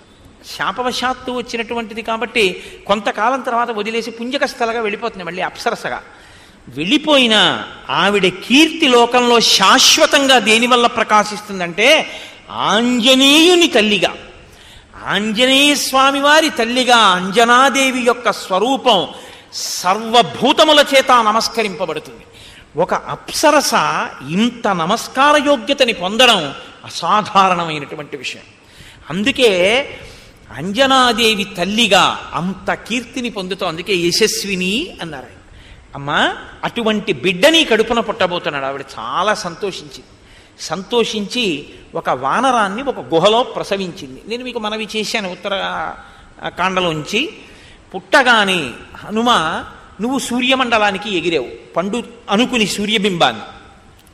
ఆ సూర్యబింబాన్ని చెనకుతున్న సమయంలో ఇంద్రుడు నిన్ను వజ్రం పెట్టి కొట్టాడు. ఆ వజ్రపు దెబ్బకి నువ్వు పర్వత శిఖరముల మీద పడితే నీ ఎడమ దవడ సొట్టపడింది. తన వజ్రాయుధపు దెబ్బ చేత సొట్టలు పడినటువంటి హనువులు అంటే ఆ దవడలు కలిగిన వాడివి కాబట్టి నిన్ను తన గౌరవార్థం హనుమా అని పిలుస్తారు అని ఆనాడు ఇంద్రుడు అన్నాడు. ఇంద్రుడి చేత నామకరణం ఉంచబడిన వాడివి, సొట్టబడిన హనువు కలిగిన వాడివి కాబట్టి నీకు హనుమా అని పేరు వచ్చింది. ఆనాడు దేవతలందరూ నీకు వరాలు ఇచ్చారు. నీకివ్వబడినటువంటి వరాలలో చాలా చాలా గొప్ప వరం ఏమిటో తెలుసా? అశస్త్ర వజ్రతాం తాత సమరే సత్యవిక్రమ వజ్రస్య చ నిపాతేన విరుజం త్వాం సమీక్ష్య చ సహస్రనేత్ర ప్రీతాత్మ దదౌతే వరముత్తమం. నువ్వు యుద్ధంలో ఏ అస్త్రము చేత ఏ శస్త్రము చేత నిహతుడివి కవు. నీకు దేవేంద్రుడిచ్చిన వరం నిన్ను వజ్రాయుధం కూడా ఏమీ చెయ్యలేదు. దానితో పాటు స్వచ్ఛందతశ్చ మరణంతే భూయాదితి వై ప్రభో. నీవు కోరుకుంటే వదిలిపెడతావు తప్ప శరీరాన్ని, నువ్వు శరీరం విడిచిపెడదాము అని కోరుకోకపోతే నిన్ను పడగట్టగలిగిన వాడు సమస్త భూతములలో దేవతలలో 3 లోకములలో ఎవడూ లేడు. గాలిని కుంభిని అగ్ని అంబువల ఆకాశ స్థలిందిక్కులన్నంటేనే అంత అల్లరి చేశాడు హిరణ్యకశిపుడు. అసలు బ్రహ్మగారు వరం ఇచ్చారు, నీకు స్వచ్ఛంద మరణం, నువ్వు కోరుకుంటే శరీరం పడుతుంది లేకపోతే పడదన్నారు. ఇంత బలం ఉన్నాయన ఇలా దండం పెడుతూ కూర్చో, ఏమీ ఆయన కోరుకున్నది లేదు. వాల్మీకి రామాయణం కాదు కానీ ఒక చోట హనుమ యొక్క భక్తికి ఒక మాట చెప్తారు. వాల్మీకి రామాయణం కాదు, మీరు చాలా జాగ్రత్తగా గుర్తుపెట్టుకోవాలి. కానీ అందం కోసం ఓ మాట చెప్తూ ఉంటారు. రామచంద్రమూర్తి పట్టాభిషేకం అయిపోయిన తర్వాత అందరూ అన్ని విధులు వేసుకున్నారు. నేను ఇచ్చేస్తాను. హనుమ అలా కూర్చున్నారు. నువ్వేం చేస్తావు హనుమ అని అడిగారు రామచంద్రమూర్తి. అందరూ అన్ని పనులు తీసేసుకున్నారుగా, ఇంక నీకేం పనుంది, ఏం చేస్తావు అన్నారు. ఏదైనా పని అడిగేటప్పుడు తన బలపరాక్రమములకు సమానమైన పని అడుగుతారు తప్ప ఏదో ఒకట్లెదురు ఈశ్వర సేవ చేయడానికి ఏది కావాలండి అని నడువుకి తువ్వాలు కట్టుకుని అక్కడ దేవాలయంలో బూజులు కనపడ్డాయనుకోండి, అయ్యా బూజుల కర్ర ఉంది ఏంటండి, రేపు నేను ఒక్కసారి వచ్చి ఇది దులిపేస్తాను, ఒక్కసారి ఈ బూజులు పట్టుంది హరిప్రసాద్ గారే దులిపించండి అండం కాదు. అయ్యా మేము రేపు వచ్చి ఓ 10 మంది ఒక్కసారి పట్టాభిషేకం వచ్చేస్తోంది కదా 15 రోజుల్లో, అది కోయిల్ ఆళ్వార్ తిరుమంజన్ ఉత్సవ్ అంటే అది కాయిక కైంకర్యం ఎంత గొప్పదో తెలుసా అండి. పెరియ పురాణంలో అప్పర్ చేశారని చెప్తుండేవారు. దానికోసం వచ్చింది కోయిల్ ఆళ్వార్ తిరుమంజన్ అన్నది. ఇప్పుడు అదేదో టికెట్ చేసేశారనుకోండి వేరే విషయం, అసలు స్వయంగా చెయ్యాలి మనిషి. ఎందుకంటే మీకు ఆలయంలో చేసేటటువంటివి కొన్ని ఉంటాయి, మీరు చేసుకునేవి కొన్ని ఉంటాయి. మీరు కొన్ని చేయడం కుదరదు, మీరు అలా దర్శనాలు చేయలేరు. బంగారు కవచం కట్టకుండగా రాముణ్ణి చూడాలనుకున్నారనుకోండి, మీ ఇంట్లో మీరు కట్టడం కుదరదు. ఎందుకంటే మీరు అంగుష్టమాత్ర విగ్రహాన్నే పూజ చేయాలి. అంగుష్టమాత్ర విగ్రహానికి కవచం ఎలా కడతారు? ఇప్పుడు బంగారు కవచం కట్టిన రాముణ్ణి చూడాలి అంటే ఒక్క దేవాలయంలో ఉన్న స్వామి బంగారు కవచం కట్టుకుంటేనే మీరు చూడాలి. చందన చర్చితుణ్ణి చూడాలి అంటే ఇక్కడ చూడాలి. మీ ఇంట్లో అంగుష్టమాత్రమూర్తికి చందనం రాస్తే ఆ సోయగం రాదు. అలాగే నీ జీవితంలో ఈశ్వరుడు మీకు ఇచ్చిన బలాన్ని ఈశ్వరుడికి ఉపయోగించాలి అంటే గొప్ప గొప్ప ఉత్సవాలు వస్తాయి. ఏదో శారదా నవరాత్రులు, శ్రీరామ పట్టాభిషేకం ఇలాంటివి వచ్చినప్పుడు ఎవరో చేయడం కాదు, భక్తులు చేసుకోవాలి. వచ్చి దేవాలయంలో తన ఇంటిని ఎలా చూసుకుంటాడో దేవాలయాన్ని అలా చూసుకోవాలి. అయ్యా వచ్చే ఆదివారం నాడు మేమందరం వచ్చి దేవాలయం అంతా తుడిచేస్తున్నాం, దులిపేస్తున్నాం అంటే నేను గొప్పకి చెప్పాను అనుకోకండి. మాకు కాకినాడ అయ్యప్ప స్వామి దేవాలయ ప్రాంగణం చాలా పెద్ద ప్రాంగణం, హరిప్రసాద్ గారికి తెలుసు. మేము పెద్ద పెద్ద ఉత్సవాలు చేసే ముందు మేమెవ్వరం కూడా కార్మికుల్ని పెట్టి ఈ పనులు చేయించాం. మేము రేపు కోయిల్ ఆళ్వార్ తిరువంజన్ ఉత్సవ్ అని అట్టపెట్టి అక్కడ పెడతాం. 10 రూపాయల కన్నా ఎవరు వెయ్యొద్దని చెప్తాం. అందరూ తలో 10 రూపాయలు అందులో వేస్తారు. ఈ డబ్బంతా పెట్టి ముందు రోజు సాయంకాలం మా గోపాలకృష్ణ గారు చీపుళ్ళు, చాట్లు, ఆ సామాను తోమేటటువంటి పిండి, ఆ తర్వాత బూజుల కర్రలు ఇవన్నీ తెప్పిస్తారు. నా భార్య ఇంకా కొంతమంది ఆడవాళ్ళు కలిసి దేవాలయంలో వంట చేస్తారు. ఒక్క పప్పు, ఒక్క కూర, ఒక్క పచ్చడి.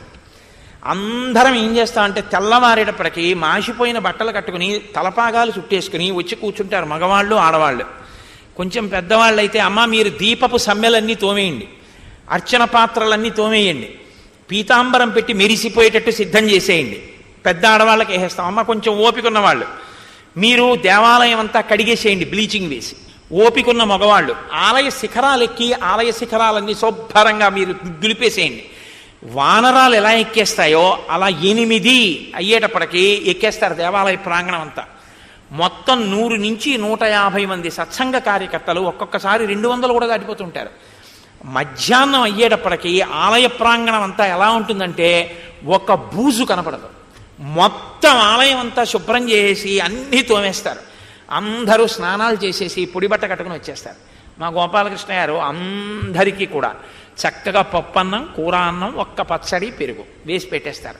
అందరం కలిసి ఈశ్వర సేవకులం. గురువుగారు లేరు, శిష్యుడు లేడు, గొప్పతనాలు లేవు, తక్కువలు లేవు. అందరం కూర్చుని సహపంక్తి భోజనం. ఇవాళ ఈశ్వర సేవ చేసుకున్నాం మనం. అందరం కలిసి భోజనం చేసి అందరం కలిసి ఇంటికి వెళ్ళిపోయి విశ్రాంతి తీసుకుంటాం. ప్రతి 4 నెలలకో 5 నెలలకో మా దేవాలయాన్ని మేమే శుభ్రం చేసుకుంటాం. దేవాలయాన్ని ఎవ్వరిని శుభ్రం చేయడానికి మేము ఇవ్వం, మేమే చేస్తాం. కాయిక కైంకర్యం కింద ఆలయాన్ని శుభ్రం చేసుకుంటాం. నేను కూడా అన్నానని గొప్ప కనుకోకండి. నేను కూడా తలపాగా కట్టుకుని అమ్మవారి దేవాలయాన్ని శుభ్రం చేస్తుంటాను. ఇప్పుడు నాకు అదొక చాలా ప్రీతి, పరాశక్తి దేవాలయం అంటే. అందుకని అమ్మవారి దేవాలయం కడగడం, తుడవడం అవన్నీ చేస్తుంటాను. చిన్న చిన్న పిల్లల దగ్గర నుంచి వచ్చి చేస్తారు. అది చేసుకోవాలి. ఈశ్వర సేవయందు ఆ సంతోషం ఉండాలి. అంతేగాని నేనింత మొనగాన్ని నే చేయడమా అనకూడదు. ఈశ్వర సేవ చేయడం అంటే పొంగిపోవాలన్నమాట. దానికి కోయిలాళ్వార్ తిరువంజన్ అని పేరు. కాయిక కైంకర్యం చెయ్యాలి. అయా పట్టాభిషేకం వస్తోంది, రామచంద్రమూర్తి పట్టాభిషేకం 2 వారాల్లో, ఒక ఆదివారం హరిప్రసాద్ గారు బూజుల కర్రలు తెప్పించండి, మీ డబ్బులతో వద్దు, అట్టపెట్టి పెట్టండి. రూపాయి, 2 రూపాయలు, 5 రూపాయలు మేము వేస్తాం. 10 రూపాయల కన్నా మించకుండా చీపుళ్ళు అవి అన్నీ తెప్పించండి, మేము దులిపేస్తాం. పూటొచ్చి అందరూ దులిపేసి అందరం కూర్చుని చక్కగా రామనామ సంకీర్తనం వినపడుతుంటే అందరం కడుపు నిండా భోజనం చేసి వెళ్ళిపోవాలి. ఎంత ధన్యత అండి అది. నిజంగా పొంగిపోతారు సీతారాములు. నా పట్టాభిషేకానికి ఎలా చేశారో చూడు సీతాపిల్లలని. అంటే మిమ్మల్ని చెయ్యమని నేను ఇప్పుడేం ప్రతిపాదన చెయ్యట్లేదు, ఎందుకంటే అది ఒక ఉత్సాహంతో కూడిన విషయము అని నేను ప్రతిపాదన చేశానంతే. నా ఉద్దేశం ఇప్పుడు అలా ఏదో మీతో చేయించే ప్రతిపాదన నేను పెట్టాను అని మీరు అనుకోవద్దు. కాబట్టి ఆయన వినయం కలిగినటువంటి వాడు. నా స్థాయికి పనిచేయడమా అని ఆలోచించరు. అందరూ అన్ని పనులు చేస్తున్నారుగా, హనుమా మరి నువ్వేం చేస్తావు అన్నారు. అంటే స్వామి ప్రభువు ఆవలించినప్పుడు తనకి తాను చిటికేసుకోకూడదు, చిటిక వేయకుండా ఆవలించకూడదు. కాబట్టి మీరు ఆవలిస్తే చిటికేస్తానన్నారు. ఆవలింత ఎప్పుడు వస్తుంది? నిద్రపోయే ముందు వస్తుంది. కాబట్టి నువ్వు నిద్రపోయే వరకు నీ కాళ్ళ దగ్గర ఉంటాను. మిగిలిన వాళ్ళు ఏం చేస్తారు? బయట పని చేసుకుని వెళ్ళిపోతారు.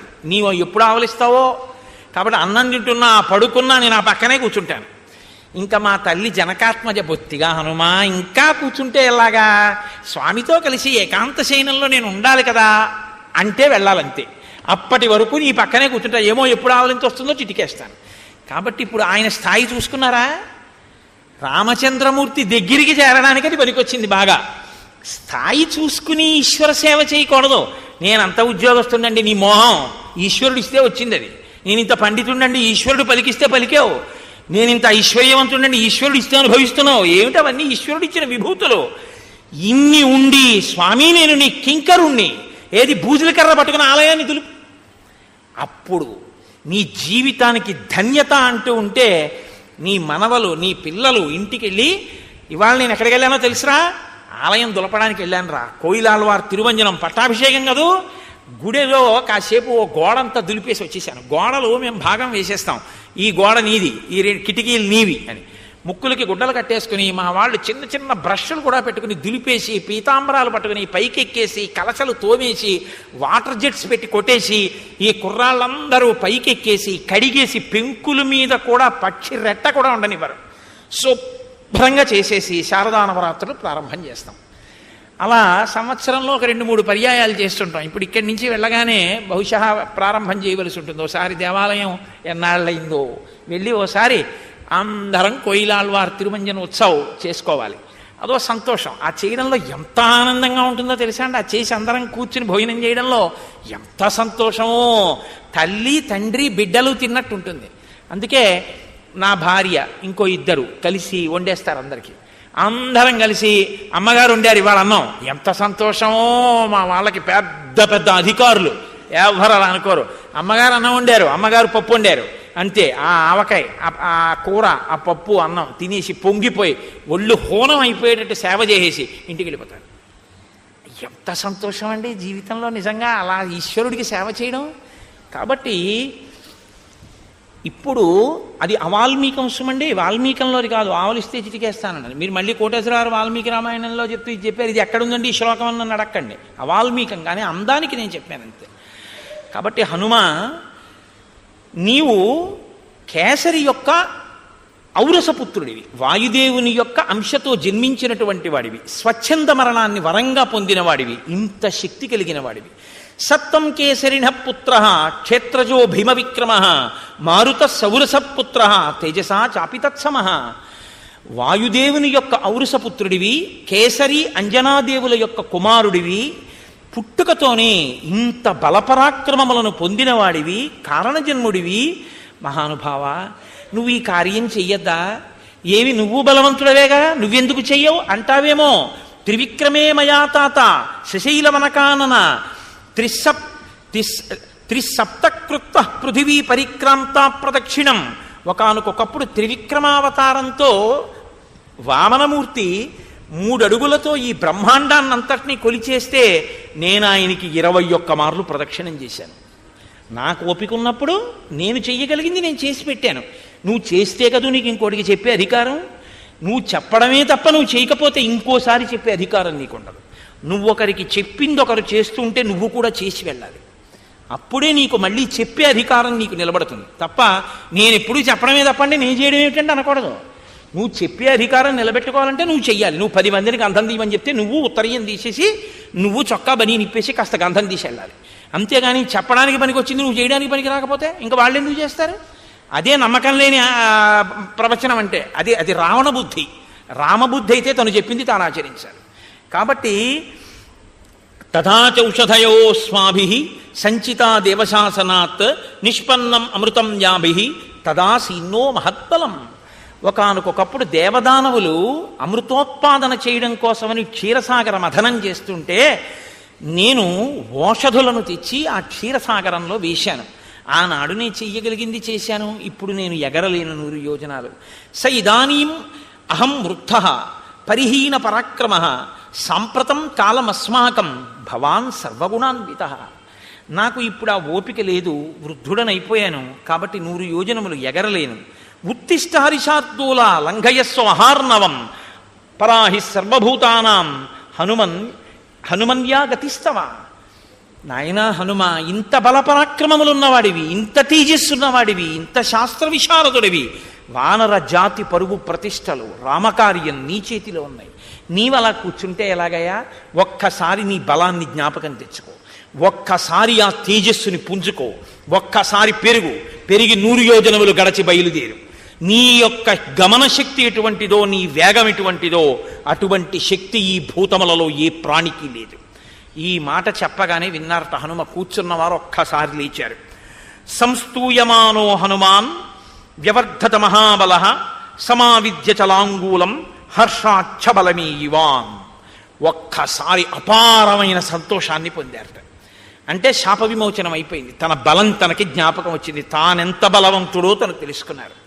ఒక్కసారి ఆ తోకని చేత్తో పట్టుకుని పైకి తీసి ఒక్క దులుపు దులిపారట ఆ సంతోషంతో. తస్య సంస్తూయమానస్య వృద్ధైర్వానరపుంగవై తేజసాపూర్యమాణస్య రూపమాసీదనుత్తమం.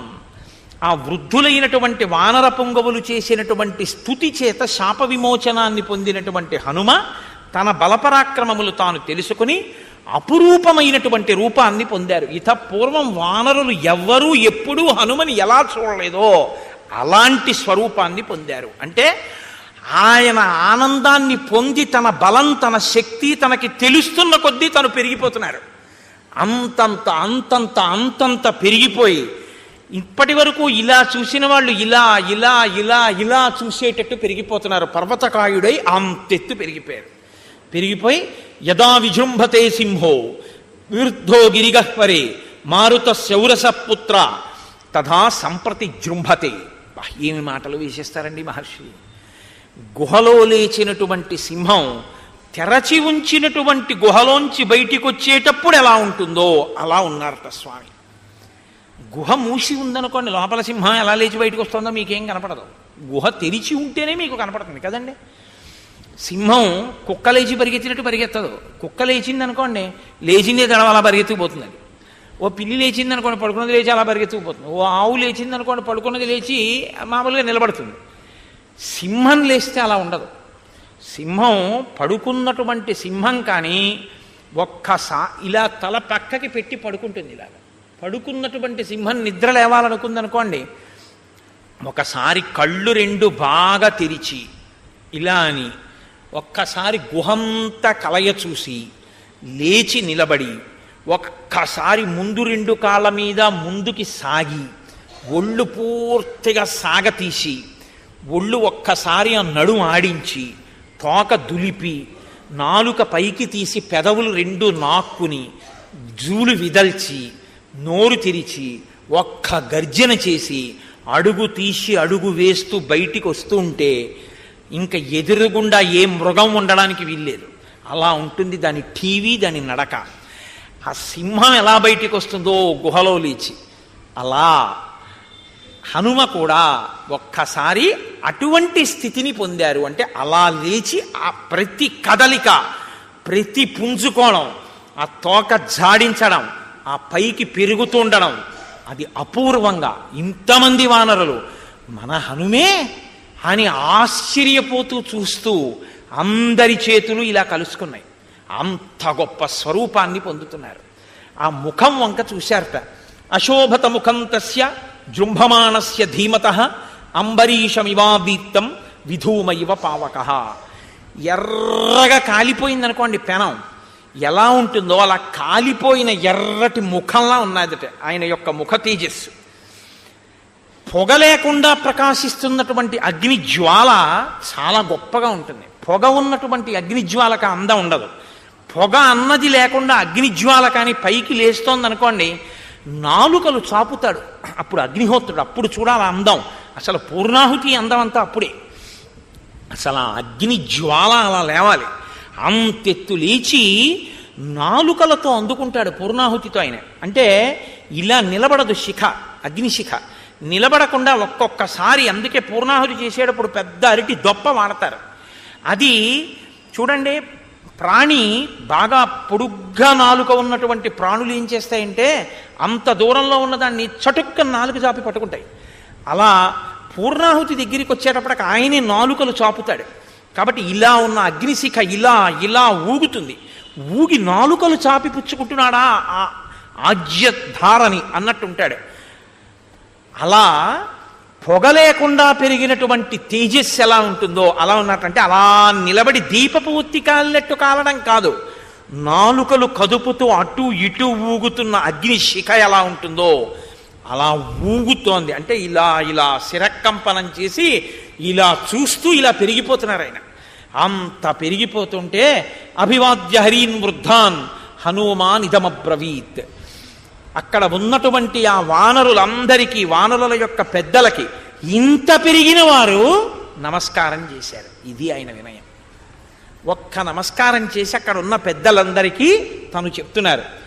అరుజత్ పర్వతాగ్రాణి హుతాశన సఖోనిల బలవాన్ అప్రమేయశ్చ వాయురాకాశగోచర తస్యాహం శీఘ్రవేగస్య శీఘ్రగస్య మహాత్మనః మారుతస్యౌరస పుత్ర ప్లవనే నాస్తిమత్సమః ఉత్సహేయం హి విస్తీర్ణం ఆలిఖంతమివాంబరం మేరుం గిరిమసంగేన పరిగంతుం సహస్రశః బాహువేగ ప్రణున్నేన సాగరేణాహముత్సహే సమాప్లావయితుం లోకం సపర్వత నదీ హ్రదం మమోరుజంఘవేగేన భవిష్యతి సముద్ధితః సముద్ధిత మహాగ్రాహః సముద్రో వరుణాలయః పన్నగాశన ఆకాశే పతంతం పక్షిసేవిత వైనతేయమహం శక్తః పరిగంతుం సహస్రశః ఉదయాత్ ప్రస్థితం వాపి జ్వలంతం రశ్మిమాలినం అనంతమితమాదిత్యం అభిగంతుం సముత్సహే తతో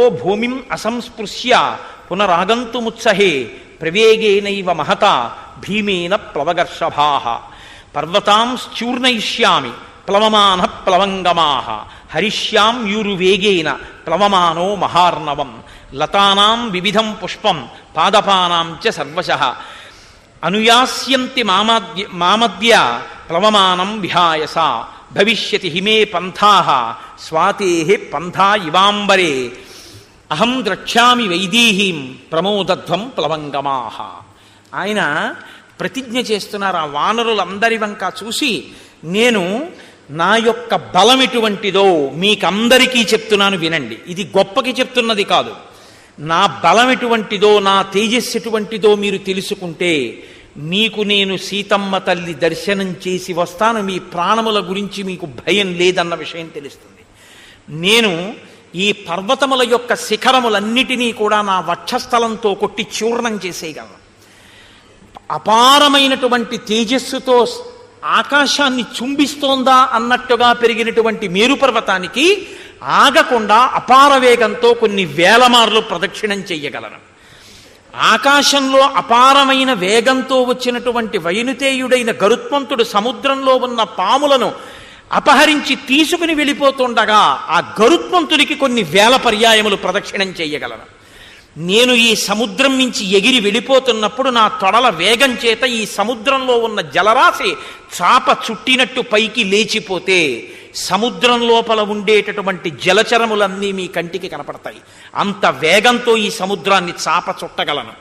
ఈ భూమండలం మీద నదులన్నిటినీ సముద్రంలో కలిపి, సముద్ర జలాల్ని నదీ జలాల్ని కలిపి తీసుకొచ్చి భూమి మీద పోసి ఈ భూమిని సముద్రంలో కలిపేయగలను. ఎన్ని పర్వతాలున్నాయో అన్ని పర్వతాల మీదకెక్కి నేను ఆనంద తాండవం చేసి వాటిని పిండి ముద్దలుగా చేసి భూమితో సమానంగా చూర్ణం చేసేయగలను. నేను ఈ సముద్రం మీద ఎగురుతున్నప్పుడు సముద్రాన్నంతటినీ కూడా అల్లకల్లోలం చేయగలను. సూర్యోదయం అవుతుండగా సూర్యుడితో పాటుగా బయలుదేరి సూర్యుడి కన్నా వేగంగా పశ్చిమాద్రికి చేరుకుని కిందకి దిగి భూమి మీద కాలు పెట్టకుండా మళ్ళీ వెనక్కి వేగంగా వచ్చి సూర్యుడు ఆకాశ మధ్యంలోకి వచ్చేటప్పటికి సూర్యుడిని కలిసి మళ్ళీ సూర్యుడు పశ్చిమాద్రికి వెళ్ళే లోపల తిరిగి తూర్పు దిక్కున కిందకి దిగగలను. అంతటి వేగం ఉన్నవాణ్ణి. వాయుదేవుడు ఎంత వేగమున్నవాడో, గరుత్మంతుడు ఎంత వేగమున్నవాడో వారితో సమానమైనటువంటి వేగము, లాఘవము, గమనశక్తి, దూకగలిగినటువంటి శక్తి కలిగినటువంటి వాణ్ణి. నేను ఇక్కడ నుంచి బయలుదేరి సముద్రం మీదుగా ఎగిరి వెళ్ళిపోతుంటే కొన్ని వేల సంవత్సరముల నుంచి ఈ పర్వతాల మీద పెరిగినటువంటి కూకటి వేళ్లతో ఉన్నటువంటి చెట్లని పెకల్చి నా తొడల వేగానికి నాతో పాటు సముద్రం మీదుగా తీసుకుని పోయి విడిచిపెట్టగలను. నాతో పాటు తీగలు, లతలు, పువ్వులు, చెట్లు ఎగిరి వచ్చేస్తాయి. ఏకకాలమునందు కొన్ని వేల మందిని మర్దించగలను. నేను అదృశ్యమై పైన ఆకాశంలో వెళ్ళిపోతుంటే కింద నిలబడి సమస్త ప్రాణులు నా యొక్క గమన శక్తిని చూడగలవు. నేను ఇది గొప్పకి చెప్పడం కాదు, నేను వెడుతుండగా సమస్త భూతములు చూస్తాయి నా యొక్క గమనాన్ని. నా గమన శక్తి అలా ఉంటుంది. ఇంతమంది చూస్తుండగా ఎగురుతాను. నేను ప్రయాణం చేస్తుంటే ఆకాశాన్ని నేను తాగేస్తున్నానా అన్నట్టు ఉంటుంది. అలా బయలుదేరి వెడతాను. ఆకాశంలో మెరుపు వస్తే ఎలా ఉంటుందో ఆ మెరుపు తీగ కన్నా వేగంగా మబ్బుల్లోంచి ప్రయాణం చేస్తాను. ముల్లోకములను ఆక్రమించడానికి విజృంభించినటువంటి శ్రీ మహావిష్ణువు త్రివిక్రమావతారం పొందితే ఎలా ఉంటుందో అటువంటి రూపంతో నేను ఎగరగలను. నా యొక్క తొడల వేగంతో సముద్రంలో ఉన్నటువంటి నీటినన్నింటినీ భూమి మీదకి తేగలను. నదుల మీద ఎగిరి నదుల మీద ఉన్నటువంటి నీటిని భూమి మీదకి తెచ్చి ఏకకాలంలో సముద్రాల్ని నదుల్ని ఎండింపచేస్తాను. అంతటి పరాక్రమం, అంతటి బుద్ధి, అంతటి తేజస్సు, అంతటి లాఘవం నా యందు ఉన్నాయి. నేను వెళ్ళి సీతమ్మ తల్లి దర్శనం తప్పకుండా చేస్తాను. చేసి మళ్ళీ 100 యోజనములు తిరిగొచ్చి మీ అందరికీ శుభవార్త చెప్తాను. మీ అందరూ ఆనందించండి. మీ ప్రాణాలకి భయం లేదు. సీతమ్మ తల్లి దర్శనాన్ని నేను పొందడం సర్వఖాయం. కాబట్టి మీరు సంతోషంగా ఉండండి అన్నారు. ఒక్కసారి ఆ పెరిగిపోతున్న హనుమ వంక చూశారు. ఇక్కడ నుంచి నేను బయలుదేరితే నేను పైకి ఎగరడానికి భూమిని నా పాదములతో దట్టించి పైకి లేస్తే నా పాదముల యొక్క తాకిడికి ఈ భూమి తట్టుకోలేక పాతాళంలోకి కుంగిపోతుంది. అందుకని భూమిని కుంగించలేక ఇక్కడ ఉన్న మహేంద్రగిరి పర్వత శిఖరముల మీద నిలబడి బయలుదేరుతాను అని స్వామి మహేంద్రగిరి పర్వత శిఖరముల మీద నిలబడ్డారు. ఆ నిలబడినప్పుడు కింద నిలబడి ఇంతమంది వానరులు చేతులు జోడించి నమస్కరిస్తున్నారు. ఏమి తేజోమూర్తి, ఏమి పరాక్రమశాలి, ఇంతకాలం మనతో ఏమి చేతకాని వాళ్లే ఉన్నాడు అని ఆ వానరులందరూ అంటున్నారు. వీరా కేసరిణ పుత్ర హనుమన్ మారుతాత్మజ జ్ఞాతీనాం విపుల శోక తయా తాత వినాశిత తవ కళ్యాణ రుచయ కపిముఖ్యా సమాగతా మంగళం కార్యసిద్ధ్యర్థం కరిష్యంతి సమాహితా. రామాలయంలో నీరాజనం ఇమ్మనండి. ఋషీణాంచ ప్రసాదేన కపివృద్ధమతేన చ గురూణాంచ ప్రసాదేన ప్లవస్యత్వం మహార్ణవం. హనుమకి కూడా కాస్త విశేషంగా ఇమ్మనండి, కర్పూరం ఎక్కువ వేసి ఇమ్మనండి. కాబట్టి ఓ వీరా కేసరిపుత్ర, నీ యొక్క ఆ ప్రయత్నాన్ని చూస్తే మేమందరం ఎంతో సంతోషిస్తున్నాం. నీకు కళ్యాణము ఘటించుగాక, మంగళము జరుగుగాక, నీవు సీతాదర్శనము చేసి వచ్చి వానరజాతి యొక్క పరువు ప్రతిష్టలను నిలబెట్టదవుగాక, రామకార్యమునందు మనము సార్థక్యము పొందెదముగాక. కాబట్టి ఋషుల యొక్క అనుగ్రహంతో, పెద్దల యొక్క అనుగ్రహంతో ఏ ప్రతిబంధకం లేకుండా ఆకాశ మార్గంలో నీ ప్రయాణం జరిగి నువ్వు లంకాపట్టణం చేరి సీతమ్మ తల్లిని చూసెదవుగాక అంటుండగా స్వామి మహేంద్రగిరి పర్వత శిఖరముల మీద ఒక్కసారి అట్నుంచి ఇటు తిరిగి జూలు విదిలిస్తే ఆయన యొక్క కదలికలకి, ఆయన యొక్క నడకకి పర్వతాల యొక్క శిఖరాలు కదిలిపోతే విద్యాధరులందరూ లేచి విడిపోయారట. ఋషులందరూ ఒక్కసారి కదిలిపోయారట. సింహాలు, పెద్ద పులులు, మృగాలు అన్నీ కూడా లేచి భీతితో పరిగెత్తేట. కలుగులలో ఉన్నటువంటి పాములు ఆయన పాద తాకిడికి కలుగులు మూసుకుపోతే అకస్మాత్తుగా కలుగులు మూసుకుపోతున్నాయని ఆ పాములు గభాలన బయటికి వచ్చేటప్పటికి సగంలో నొక్కేస్తే పర్వతం మీద పతాకాలు నిలబడ్డాయా అన్నట్టుగా విషాన్ని కక్కుతూ ఇలా నిలువుగా నిలబడ్డాయిట పాములు. అటువంటి స్థితిలో ఆ మహేంద్రగిరి పర్వత శిఖరముల మీద నిలబడినటువంటి స్వామి హనుమ సవేగవాన్ వేగ సమాహితాత్మ హరిప్రవీర పరవీరహంత మనస్సమాధాయ మహానుభావో జగామలంకాం మనసా మనస్వి. ఆయన ఇంకా శరీరంతో మహేంద్రగిరి పర్వత శిఖరముల మీద ఉన్నారు, కానీ ఎప్పుడెప్పుడు లంకాపట్టణానికి వెడతానా అన్న మానసికమైన ఉత్సాహము చేత ఆయన 100 యోజనములు దాటి మనసా లంకలో ప్రవేశించినారు అని ఆయన మనోజవం, ఆయన మనసుకున్న బలంతో ఆయన ఇంకా శారీరకంగా వెళ్ళాలి, మనసుతో లంక చేరిపోయారు. అంతటి గొప్ప తేజోమూర్తి హనుమ అని హనుమ శాప విమోచనంతో పరమ మంగళప్రదమైన వార్తతో కిష్కింధకాండని పూర్తి చేస్తారు. కిష్కింధకాండ పూర్తి చేసినప్పుడు ఈ శ్లోకాన్ని హనుమ గురించి విన్న వాళ్ళకి ఇదే లభిస్తుంది అని శాస్త్రవాక్కు. ఏది ఆయన పొందారు? సవేగవాన్ వేగ సమాహితాత్మ హరిప్రవీర పరవీరహంత మనస్సమాధాయ మహానుభావో జగామలంకాం మనసా మనస్వి.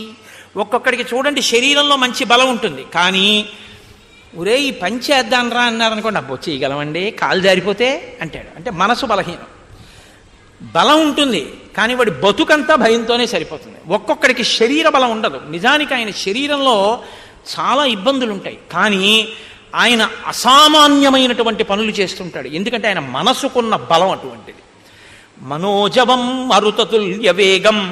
ఆ మనసుకి ఆ జవం, ఆ బలం ఉండాలి. ఆ మనోబలం ఎవడు పొందుతాడో వాడు సమస్యలకి పరిష్కారాన్ని సాధించుకోగలడు.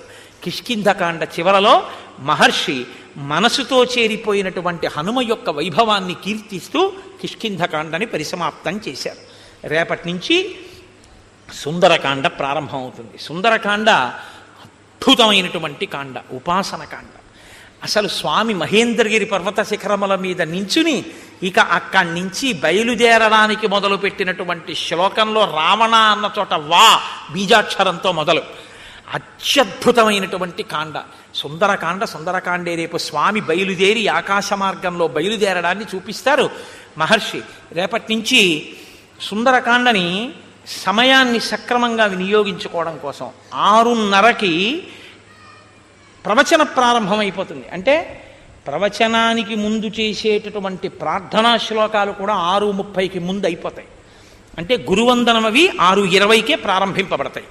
అంటే ఎట్టి పరిస్థితుల్లో సుందరకాండ జరిగిన 7 రోజులు ఈశ్వరానుగ్రహంతో 6:31 కూడా కాకుండా జాగ్రత్త పడే ప్రయత్నం చేద్దాం. ఎందుకంటే సుందరకాండ మహాసముద్రం. అది ఎంత చెప్పుకుంటామో అంతగా మనకి సీతారామ లక్ష్మణ హనుమల యొక్క అనుగ్రహం పరిపూర్ణంగా లభిస్తుంది. అంత గొప్ప కాండ. కాబట్టి రేపటి నుంచి అందరూ చక్కగా సమయానికి వచ్చి ఒక్క శ్లోకం కూడా విడిచిపెట్టుకోకుండా, అంటే నేను చెప్పానన్న అహంకారంతో చెప్పట్లేదు, చక్కగా మీకు భక్తి కలిగిన వారు కాబట్టి చెప్తున్నాను, సుందరకాండని పరిపూర్ణంగా విని మనందరం ధరిద్దాం. అలా చెప్పగలిగినటువంటి శక్తిని నాకు రామచంద్రమూర్తి కటాక్షించుగాక అని రామచంద్రమూర్తి పాదములు పట్టి ప్రార్థన చేస్తూ, అందున ఈ 7 రోజులు సుందరకాండ జరిగేటప్పుడు చాలా గొప్ప గొప్ప విశేష కార్యక్రమాలు జరుగుతాయి. హనుమ సింధూరము చేత అర్చింపబడతారు, గణపతి సింధూరము చేత అర్చింపబడతారు. రేపటి రోజున చాలా అపురూపమైనటువంటి పూజ. స్వామికి గరికతో, వినాయకుడికి ఎర్రటి పువ్వులతో పూజ చెయ్యమని ఆయన్ని ఎర్ర పూలతో సింధూరంతో పూజ చెయ్యాలి. ఈ మూడింటితోటి విశేష ద్రవ్యాలతో హనుమకి సహస్రనామార్చన జరుగుతుంది. 108 కొబ్బరికాయలు కొడతారు, 16 కొబ్బరికాయలు నిలబడి కొడతారు. వినాయకుడి దగ్గర కార్యసిద్ధికి ఎప్పుడూ కూడా నిలబడి కొబ్బరికాయ కొట్టండి అని శాస్త్రం. కాబట్టి నిలబడి 16 కాయలు కొడతారు. అది చాలా గొప్పగా ఉంటుంది ఆ పూజ. రేపు మీ అందరూ కూడా చక్కగా ఆ పూజని కూడా చూసి విఘ్నేశ్వరుడి యొక్క అనుగ్రహాన్ని పొందవచ్చు. రేపు 8 గంటలకి ఒక ప్రత్యేక ప్రసంగం చేస్తాను. మనం ప్రతి వాళ్ళకి నోటికొచ్చి ఉండాలి ఒక శ్లోకం ఒకటి. అది రాకుండా అసలు ఎవ్వరు ఉండకూడదు. సుముఖశ్చైకదంతశ్చ కపిలో గజకర్ణక లంబోదరశ్చ వికటో విఘ్నరాజో గణాధిప ధూమకేతుర్గణాధ్యక్ష పాలచంద్రో గజానన వక్రతుండ శూర్పకర్ణో హేరంబ స్కందపూర్వజ షోడశైతాని నామాని ఎప్పటే చుణియాదపి విద్యారంభే వివాహే చ ప్రవేశే నిర్గమేస్తథ సంగ్రామే సర్వకార్యేషు విఘ్నస్తస్య నజాయతే. 16 నామాలతో పిలిచారు వినాయకుడిని. ఎందుకు ఆ 16 నామాలతో పిలవలసి వచ్చింది, దానికి ఎందుకంత గొప్ప విషయాన్ని ప్రతిపాదన చేశారు. నేను ఆ 16 నామాల గురించి మీకు కనీసం అందులో కొన్ని నామాల గురించి అయినా 16 ఒకవేళ నేను పూర్తి చేయలేకపోతే చెప్తే వినాయకుని యొక్క పరిపూర్ణమైన అనుగ్రహం లభిస్తుంది. వినాయకుని యొక్క అనుగ్రహం లభిస్తే కార్యానికి అడ్డుపడినటువంటి విఘ్నం తొలగిపోతుంది, కార్యహాని జరగదు, సంకల్పాలు నెరవేరుతాయి. కాబట్టి రేపు ఉదయం 8 గంటలకి వినాయక తత్వం మీద ఒక ప్రత్యేక ప్రసంగం చేస్తాను. కాబట్టి మీలో అవకాశం ఉన్నవారు చక్కగా 8 గంటలకు వచ్చి ఆ ప్రసంగాన్ని వినండి. ప్రసంగం అయిపోయిన తర్వాత వినాయకుడికి విశేషార్చన ఉంటుంది. చక్కగా ఆ అర్చనలో పాల్గొనండి. మనందరం రోజూ రామనామం చెప్తున్నాం, కానీ ఇవాళ ప్రత్యేకించి రామనామాన్ని విడిచిపెట్టవద్దు. ఎందుకంటే కిష్కింధకాండ పూర్తి చేసి స్వామి హనుమకి శాప విమోచనం జరిగి సంతోషంగా ఉన్నారు కనుక రామనామం యొక్క కీర్తన ఎంతో ఆనందదాయకం అవుతుంది. కాబట్టి ఇవాళ నైమిత్తిక తిథి, చాలా గొప్ప తిథి, నృసింహ జయంతి కనుక మీతో నేను ప్రతిపాదన చేసినట్టుగా 11 మార్లు ఇది చెప్పిన తరువాత మనం విష్ణు సహస్రనామ స్తోత్రాన్ని, లక్ష్మీ అష్టోత్తరాన్ని పఠించి ప్రసాదం స్వీకరించి చందన చర్చితుడైనటువంటి స్వామి దర్శనం చేసుకుని తరించి పెడదాం. ఆయన చల్లబడతాడు. ఇవాళ చందనం తగిలితే చల్లబడిన మూర్తిని చూస్తే మన మనసులు చల్లబడతాయి. అంటే మన కోరికలు తీరుతాయి అని. ఏవి మన కోరికలు తీరితే మంచిదో అవి ఈశ్వరుడు తీరుస్తాడు తప్ప నేను అమెరికా అధ్యక్షుడిని అయిపోవాలని చూశానంటే అవలేదేమని నన్ను అడగద్దు. తెలిసిందా? దారి నుంటిగా నడచు వారికి తోడు నీడే రామనామము, గౌరికిది ఉపదేశ నామము, కమలజుడు జపించు నామము, వాదభేదాతీతమగు వైరాగ్యమే శ్రీరామనామము, భక్తితో భజించు వారికి ముక్తి నొసగును రామనామము, భగవదర్పిత కర్మ పరులకు పట్టుబడు శ్రీరామనామము,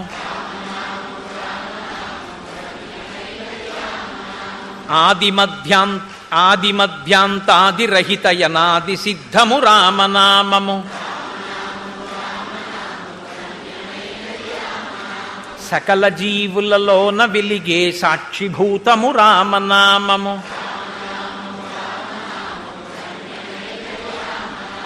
జన్మ మృత్యు జరాది వ్యాధుల చక్కబరుచును రామనామము, ద్వేష రాగ లోభ మోహములను త్రించునది శ్రీరామనామము,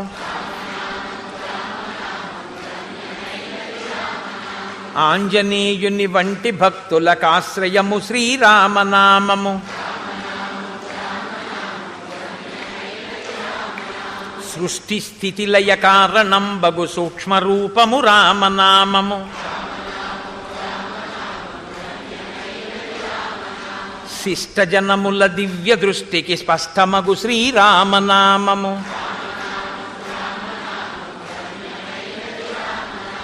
సాంఖ్యమిరిగెడి తత్వ విధులకు సాధనము శ్రీరామనామము,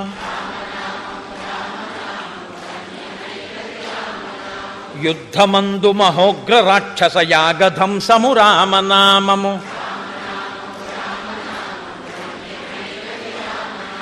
రాకడయు పోకడయు లేనిది రమ్యమైనది రామనామము,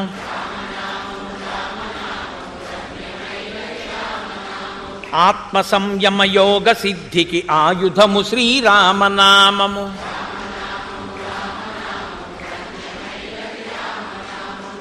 మీ అందరి దగ్గర విష్ణు సహస్రనామ స్తోత్రం పుస్తకాలు ఉన్నాయి. కానీ ఒకటి గమనించండి, విష్ణు సహస్రనామ స్తోత్రాన్ని ఇన్ని మార్లు పారాయణ చేస్తాను అని సంకల్పం చేస్తే పూర్వోత్తర పీఠికలు చదవాలి తప్పకుండా.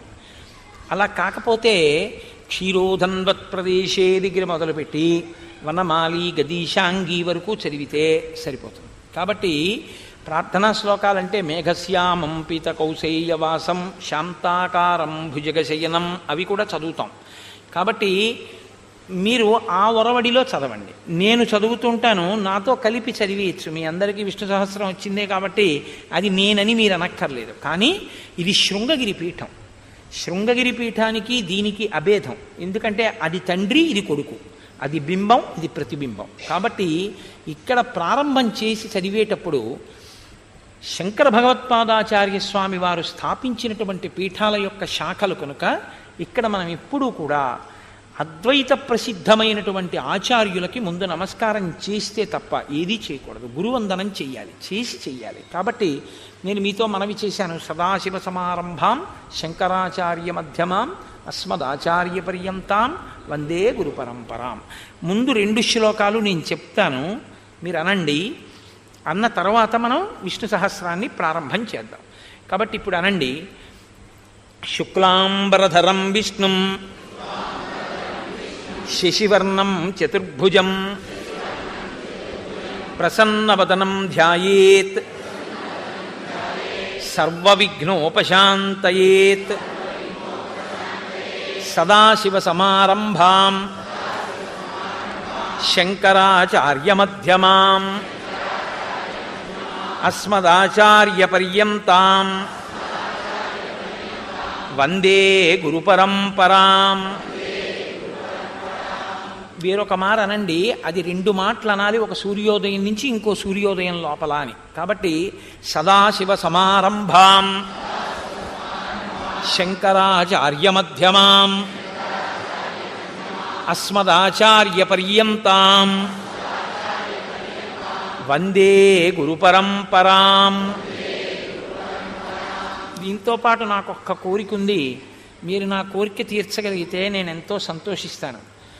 మీరు నాకు చేయగలిగినటువంటి ఉపకారం అంటే అదొక్కటే. మీరు దయచేసి అర్థం చేసుకోండి, నేను త్రికరణ శుద్ధిగా చెప్తున్నాను.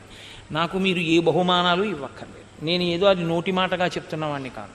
నాకు నిజంగా రామకార్యం కన్నా, నాకు నిజంగా రామ కథ కన్నా నా జీవితంలో గొప్పది ఇంకోటి లేదు. అది చెప్పుకోవడం నా జీవితానికి చాలు. నాకు మీరు ఏదైనా ఉపకారం చెయ్యాలి అని అనుకుంటే నేను ఒకటి అడుగుతాను, మీరు అది చెయ్యండి. తోటకాచార్య కృతమైనటువంటి శంకరాచార్య స్వామి వారికి సంబంధించిన అష్టకం ఉంది. శంకరాచార్యుల వారి దేవాలయపు గోడ మీద ఉంటుంది. విదిత కిల్ల శాస్త్ర సుధా జల్లదే మహితోపనిషత్ కదితార్థనిధే అంటూ ఎంత గొప్పగానో ఉంటుంది. అది పంచిపెట్టారా? ఇచ్చారా దాన్ని?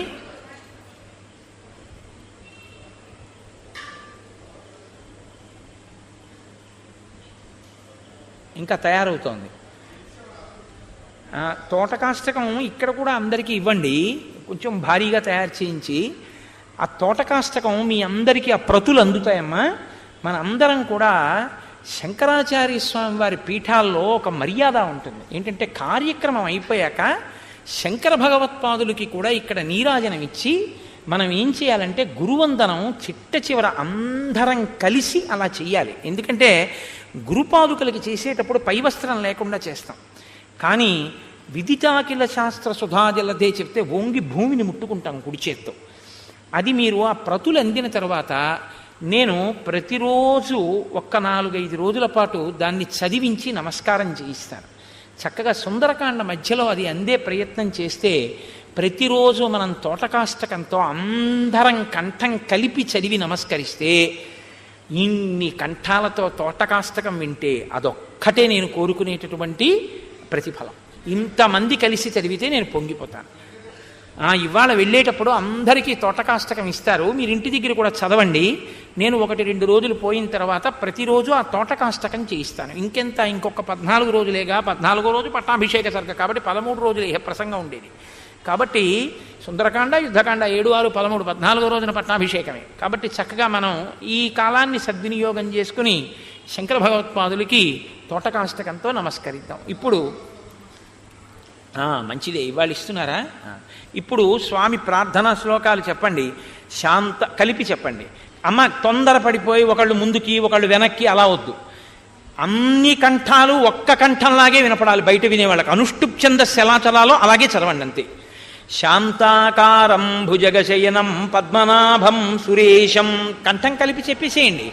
శాంతాకారం భుజగశయనం పద్మనాభం సురేశం విశ్వాధారం గగన సదృశం మేఘవర్ణం శుభాంగం లక్ష్మీకాంతం కమలనయనం యోగిహృద్యానగమ్యం వందే విష్ణుం భవభయహరం సర్వలోకైకనాథం సశంఖచక్రం సకిరీటకుండలం సపీతవస్త్రం సరసీరుహేక్షణం సహారవక్షస్థలశోభికౌస్తుభం నమామి విష్ణుం శిరసా చతుర్భుజం మేఘశ్యామం పీతకౌసేయవాసం శ్రీవత్సాంకం కౌస్తుభోద్భాసితాంగం పుణ్యోపేతం పుండరీకాయతాక్షం విష్ణుం వందే సర్వలోకైకనాథం క్షీరోధన్వత్ప్రదేశే శుచిమణి విలసత్సైకతే మౌక్తికానాం మాలాక్లుప్తాసనస్తస్ఫటికమణినిభైర్మౌక్తికైర్మండితాంగః శుభ్రైరభ్రైరదభ్రైరుపరి విరచితైర్ముక్తపీయూషవర్షైః ఆనందీనః పునీయాత్తరినళినగదా శంఖపాణిర్ముకుందః భూః పాదౌ యస్య నాభిః వియదసురనిలచ్చంద్రసూర్యౌ చ నేత్రే కర్ణావాసాశిరోద్యౌః ముఖమపి దహనో యస్య వాస్తేయమబ్ధిః అంతస్తం యస్య విశ్వం సురనరఖగో భోగి గంధర్వదైత్యైః చిత్రం రమ్యతేతం త్రిభువన వపుషం విష్ణుమీశం నమామి. హరి ఓం. విశ్వం విష్ణుర్వషట్కారో భూతభవ్యభవత్ప్రభు భూతకృద్భూతబుద్భావో భూతాత్మా భూతభావనః భూతాత్మా పరమాత్మా చ ముక్తానాం పరమాగతి అవ్యయః పురుషः సాక్షి క్షేత్రజ్ఞోక్షర ఏవ చ యోగో యోగవిదాం నేత ప్రధానపురుషేశ్వరः నారసింహవపుః శ్రీమాన్ కేశవః పురుషోత్తమः సర్వశివస్థాణుః భూతాధిర్నిధిరవ్యయः సంభవో భావనో భర్త ప్రభురీశ్వరः స్వయంభూస్యంభురాదిత్యః పుష్కరాక్షో మహాస్వనః అనాధినిధనో ధాతా విధాతా ధాతురుత్తమః అప్రమేయో హృషీకేశ పద్మనాభో మరప్రభుః విశ్వకర్మా మనుస్త్వస్తాస్తవిష్టస్తవిరోధ్రువః అగ్రాహ్య శాశ్వత కృష్ణో లోహితాక్ష ప్రతద్ధనః ప్రభూతస్త్రికకుద్ధామా పవిత్రం మంగళం పరం ఈశాన ప్రాణద ప్రాణో జ్యేష్ఠశ్రేష్ఠ ప్రజాపతిః హిరణ్యగర్భో భూగర్భో మాధవో మధుసూదనః ఈశ్వరో విక్రమీ ధన్వీ మేధావీ విక్రమక్రమః అనుత్తమో దురాధర్ష కృతజ్ఞ కృతిరాత్మవాన్ సురేశరణం శర్మ విశ్వరేతాః ప్రజాభవః అహః సంవత్సరో వ్యాళః ప్రత్యయః సర్వదర్శనః అజः సర్వేశ్వరः సిద్ధः సిద్ధిः సర్వాదిరచ్యుతः వృషా కపిరమే ఆత్మా సర్వయోగ వినిశ్రుతः వసుర్వసుమనా సత్యः సమాత్మా సంవితः సమः అమోఘ పుండరీకాక్షో వృషకర్మా వృషాకృతిః రుద్రో బహుశిరా బభ్రుః విశ్వయోనిః శుచిశ్రవాः అమృతః శాశ్వతస్థాణుర్వరారోహో మహాతపాః సర్వగः సర్వవిద్భానుః విశ్వక్సేనో జనార్దనः వేదో వేదవిదవ్యంగో వేదాంగో వేదవిత్కవిః లోకాధ్యక్షः సురాధ్యక్షో ధర్మాధ్యక్షः కృతాకృతः చతురాత్మా చతుర్వ్యూహः చతుర్దంష్ట్రశ్చతుర్భుజः భ్రాజిష్ణుర్భోజనం భోక్తా సహిష్ణుర్జగదాదిజः అనఘో విజయో జేతా విశ్వయోనిః పునర్వసుః భూపేంద్రో వామన ప్రాంశుః అమోఘः శుచిరూర్జితः అతీంద్రः సంగ్రహः సర్గో ధృతాత్మా నియమో యమः వేద్యో వైద్యः సదా యోగీ వీరः మాధవో మధుః అతీంద్రియో మహామాయో మహోత్సాహో మహాబలః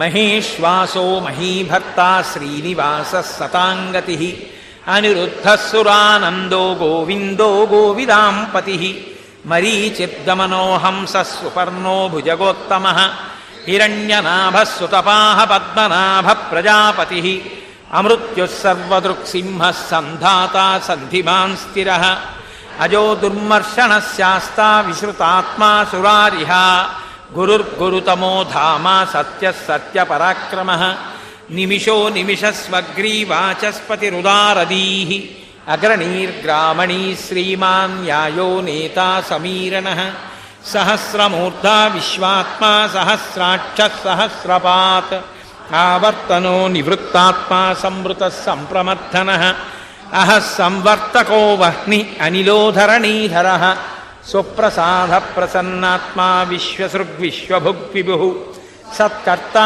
సత్కృతः సాధుర్జహ్నుర్నారాయణో నరः అసంఖ్యేయో ప్రమేయాత్మా విశిష్టः శిష్టకృచ్యుచిః సిద్ధార్థः సిద్ధసంకల్పः సిద్ధిదः సిద్ధిసాధనः వృషాహీ వృషభో విష్ణుః వృషపర్వా వృషోదరः వర్ధనో వర్ధమానశ్చ వివిక్తः శృతిసాగరः సుభుజో దుర్ధరో వాంగ్మీ మహేంద్రో వసుదో వసుః నైకరూపో బృహద్రూపः సిపివిష్టప్రకాశనः ఓజస్తేజోద్యుతిధర ప్రకాశాత్మా ప్రతాపనः బుద్ధస్పష్టాక్షరో మంత్రచంద్రాంశుర్భాస్కరద్యుతిः అమృతాంశోద్భవో భానుశశబిందుః సురేశ్వరः ఔషధం జగతః సేతుః సత్యధర్మపరాక్రమः భూతభవ్యభవన్నాథ పవనః పావనో నలః కామః కామకృత్కాంతః కామః కామప్రదః ప్రభుః యుగాదికృత్యుగావర్తో నైకమాయో మహాసనః అదృశ్యో వ్యక్తరూపశ్చ సహస్రజిదనంతజిత్ ఇష్టో విశిష్టశిష్టేష్ట శిఖండీ నహుషో వృష క్రోధ క్రోధకృత్కర్త విశ్వబాహుర్మహీధర అచ్యుత ప్రదిత ప్రాణ ప్రాణదో వాసవానుజ స్కంద స్కందధరో ధుర్యో వరదో వాయువాహన వాసుదేవో బృహద్భాను ఆదిదేవ పురందర అశోకస్తారణస్తార శౌర శౌరిర్జనీశ్వర అనుకూలశతావర్త పద్మీ పద్మనిభీక్షణ పద్మనాభో అరవిందాక్ష పద్మగర్భశరీరభృత్ మహర్దిబుద్ధో వృద్ధాత్మా మహాక్షో గరుడధ్వజ అతులశరభో భీమః సమయజ్ఞో హవిర్హరి సర్వలక్షణలక్షణ్యో లక్ష్మీవాన్ సమితింజయ విక్షరో రోహితో మార్గో హేతుర్దామోదరः సహ మహీధరో మహాభాగో వేగవానమితాశనః ఉద్భవక్షోభనో దేవ శ్రీగర్భ పరమేశ్వర కరణం కారణం కర్తా వికర్తా గహనో గుహః వ్యవసాయో వ్యవస్థాన సంస్థానస్థానదో ధ్రువః పరద్భిప్పసమస్పష్టతుష్టపుష్టసుభీక్షణ రామో విరామో విరజో మార్గో నేయో నయో నయః వీరశక్తిమతాం శ్రేష్టో ధర్మో ధర్మవిదుత్తమః వైకుంఠ పురుష ప్రాణ ప్రాణద ప్రణమ పృదు హిరణ్యగర్భశత్రుఘ్నో వ్యాప్తో వాయురదోక్షజః ఋతుః సుదర్శన కాల పరమేష్టి పరిగ్రహ ఉగ్రః సంవత్సరో దక్షో విశ్రామో విశ్వదక్షిణః విస్తారస్తావరస్తాణు ప్రమాణం బీజమవ్యయం అర్ధోనర్ధో మహాకోశో మహాభోగో మహాధనః అనిర్విణ్ణస్తవిష్టో భూఃధర్మయూపో మహామకః నక్షత్రనేమిర్నక్షత్రీ క్షమక్షామः సమీహనః యజ్ఞయుజ్యో మహీజ్యస్య క్రతుః సత్రం శతాంగతిః సర్వదర్శీ నివృత్తాత్మా సర్వజ్ఞో జ్ఞానముత్తమం సువృతః సుముఖः సూక్ష్మः సుఘోషः సుఖదः సుహృత్ మనోహరో జితక్రోధో వీరబాహుర్విదారణః స్వాపనస్వశో వ్యాపీ నైకాత్మా నైకకర్మకృత్ వత్సరో వత్సలో వత్సీరత్నగర్భో ధనీశ్వరః ధర్మకృద్ధర్మకృద్ధర్మీ సదసక్షరమక్షరం అవిజ్ఞాతా సహస్రాంశు విధాతా కృతలక్షణః గభస్తినేమి సత్వస్తసిన్హో భూతమహేశ్వరః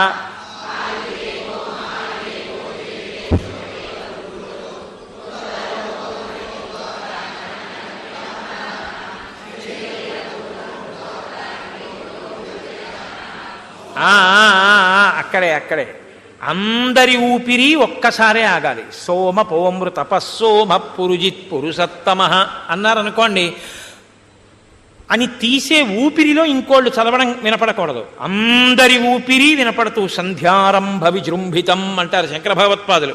ఆ నిశ్శబ్దం మాట అవ్వాలి. అందరి ఊపిరి ఒక్కసారి తీయాలి తప్ప కొంతమంది ఊపిరి తీస్తుంటే కొంతమంది చదివితే తరుగుతున్నట్టు ఉంటుంది. అలా ఉండకూడదు. అందరి ఊపిరి వినపడాలంటే అక్కడ అందరికీ నిశ్శబ్దం రావాలి. అలా చదవాలి ఏకకంఠంతో. అంటే అది గుర్తు. నిశ్శబ్దంలో కొంతమంది చదువుతున్నారంటే చెక్ చేసుకోవాలి, వాళ్ళని వాళ్ళు ఆప్ చేసుకోవాలని గుర్తు.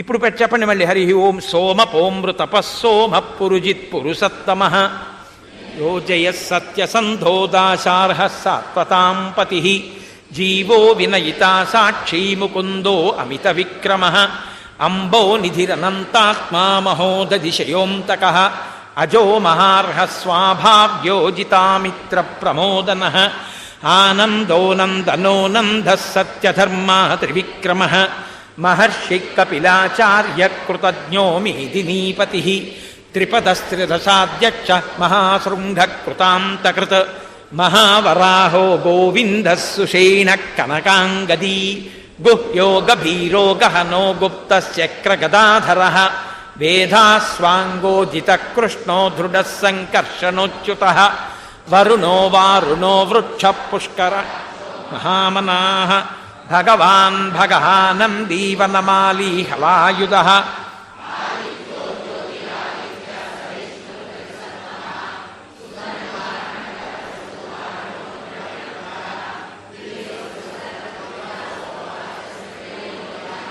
త్రిసామా సామగ సామా నిర్వాణం భేషజం భిషక్ సన్యాసకృచ్ఛమశాంతో నిష్ఠాశాంతి పరాయణం శుభాంగశాంతిదస్రష్టా కుముద కువలేశయ గోహితో గోపతిర్గోప్తా జ్ఞానగమ్య పురాతన శరీ మా సర్వ సవక్షాః శ్రీవాస శ్రీపతి శ్రీమతాంబర శ్రీశ శ్రీనివాస శ్రీనిధి శ్రీవిభావన శ్రీకర శ్రీమాన్ లోకత్రయాశ్రయ స్వక్షస్వంగశతానందో నందిర్జ్యోతిర్గణేశ్వర విజితాత్మా విధేయాత్మా సత్కీర్తిశ్చిన్న సంత్యజ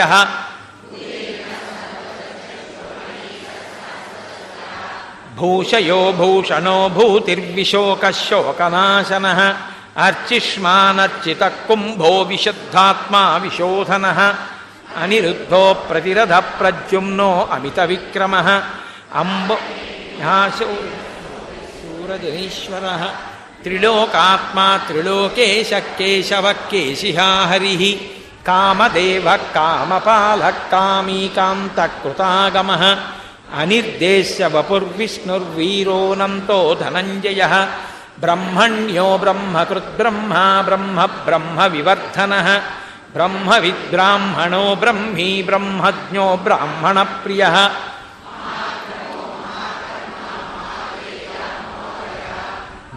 మహాక్రతుర్మహాయజ్వా మహాయజ్ఞో మహాహవి స్తవ్యస్తవ ప్రియస్తోత్రం స్తుతిస్తోతారణ ప్రియ పూర్ణ పూరయితా పుణ్య పుణ్యకీర్తిరనామయ మనోజవస్తీర్థకరో వసురేతా వసుప్రద వసుప్రదో వాసుదేవో వసుర్వసుమనాహవి సద్గతి సత్కృతి సత్తా సద్భూతి సత్పరాయణ శూరసేనో యదుశ్రేష్ఠ సన్నివాసస్సు యామున భూతా వాసో వాసుదేవ సర్వాసు నిలయో నల దర్ప దర్పదో దృప్తో దుర్ధరోధాపరాజిత విశ్వమూర్తిర్మహామూర్తిర్దీప్తమూర్తిరమూర్తిమాన్ అనేకమూర్తిరవ్యక్తశతమూర్తిశతానన ఏకోనైక సవక్క కిం యత్తత్పదమనుత్తమం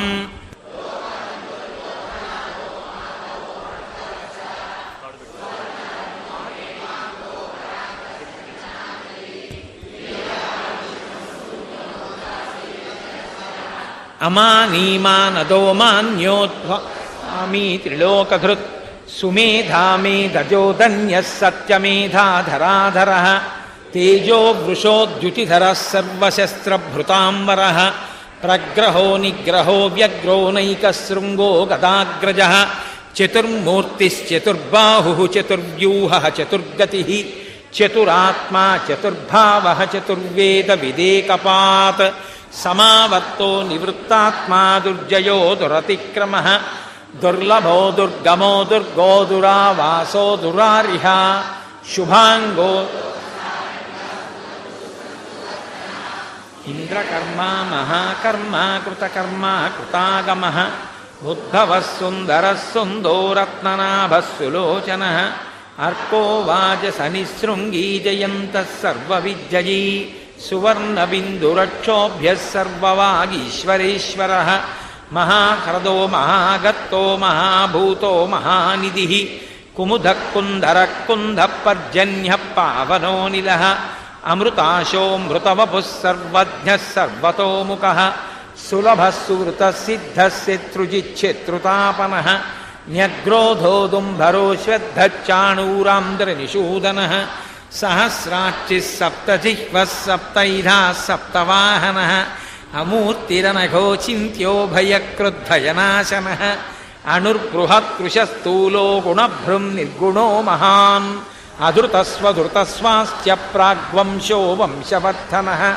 భారభృత్కదితో యోగీ యోగీశ సర్వకామద ఆశ్రమశ్రమణక్షామः సువర్ణో వాయువాహన ఓ ధనుర్వేదో దండో దమయితాదమః అపరాజిత సర్వసహో నియంతా నియమో యమః సత్యవాన్ సాత్విక సత్య సత్యధర్మపరాయణ ప్రియార్హోర్హ ప్రియకృత్ ప్రీతివర్ధన విహాయ స గతిర్జ్యోతిస్సురుచిర్హుతభుగ్విభు రవిర్విరోచన సూర్య సవితా రవిలోచన అనంతోహుతభుగ్భోక్తా సుఖదోనైకదోగ్రజ అనిర్విణ్ణ సదామర్షీలోకాధిష్టానమద్భుత సనాతనతమ కపిల కపిరవ్యయ స్వస్తి దస్వస్తి కృత్స్వస్తి స్వస్తి భుక్ స్వస్తి దక్షిణ అరౌధ్రకుండలీ చక్రీ విక్రమ్యూర్జిత శాసన శబ్దాతిగ శబ్దసహ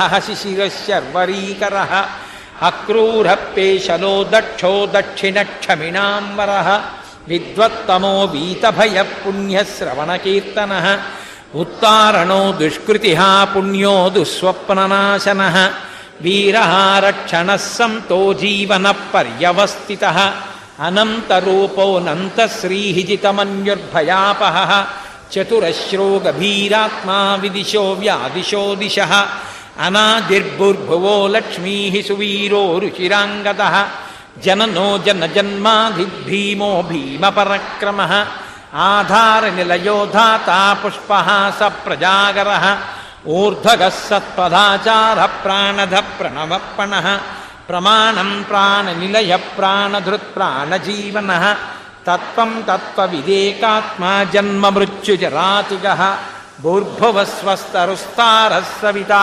ప్రపితామహ యజ్ఞో యజ్ఞప్రతిర్యజ్వా యజ్ఞాంగో యజ్ఞవాహనః యజ్ఞభృత్యజ్ఞకృత్యజ్ఞీ యజ్ఞభుక్యజ్ఞసాధనః యజ్ఞాంతకృత్యజ్ఞగుహ్యం అన్నమన్నాదయేవ చ ఆత్మయోని స్వయం జాతో వైఖానः సామగాయనः దేవకీనందనः స్రష్టాక్షితీశ పాపనాశనः శంఖభృన్నందకీ చక్రీ శార్ంగధన్వా గదాధరः రథాంగపాణిరక్షోభ్యः సర్వప్రహరణాయుధः శంఖభృన్నందకీ చక్రీ శార్ంగధన్వా గదాధరः రథాంగపాణిరక్షోభ్యः సర్వప్రహరణాయుధः శ్రీ సర్వప్రహరణాయుధ ఓం నమ ఇతి వనమాలీ గదీశాంగీ శంఖీ చక్రీ చ నందకీ శ్రీమాన్నారాయణో విష్ణుర్వాసుదేవోభిరక్షతు వనమాలీ గదీశాంగీ శంఖీ చక్రీ చ నందకీ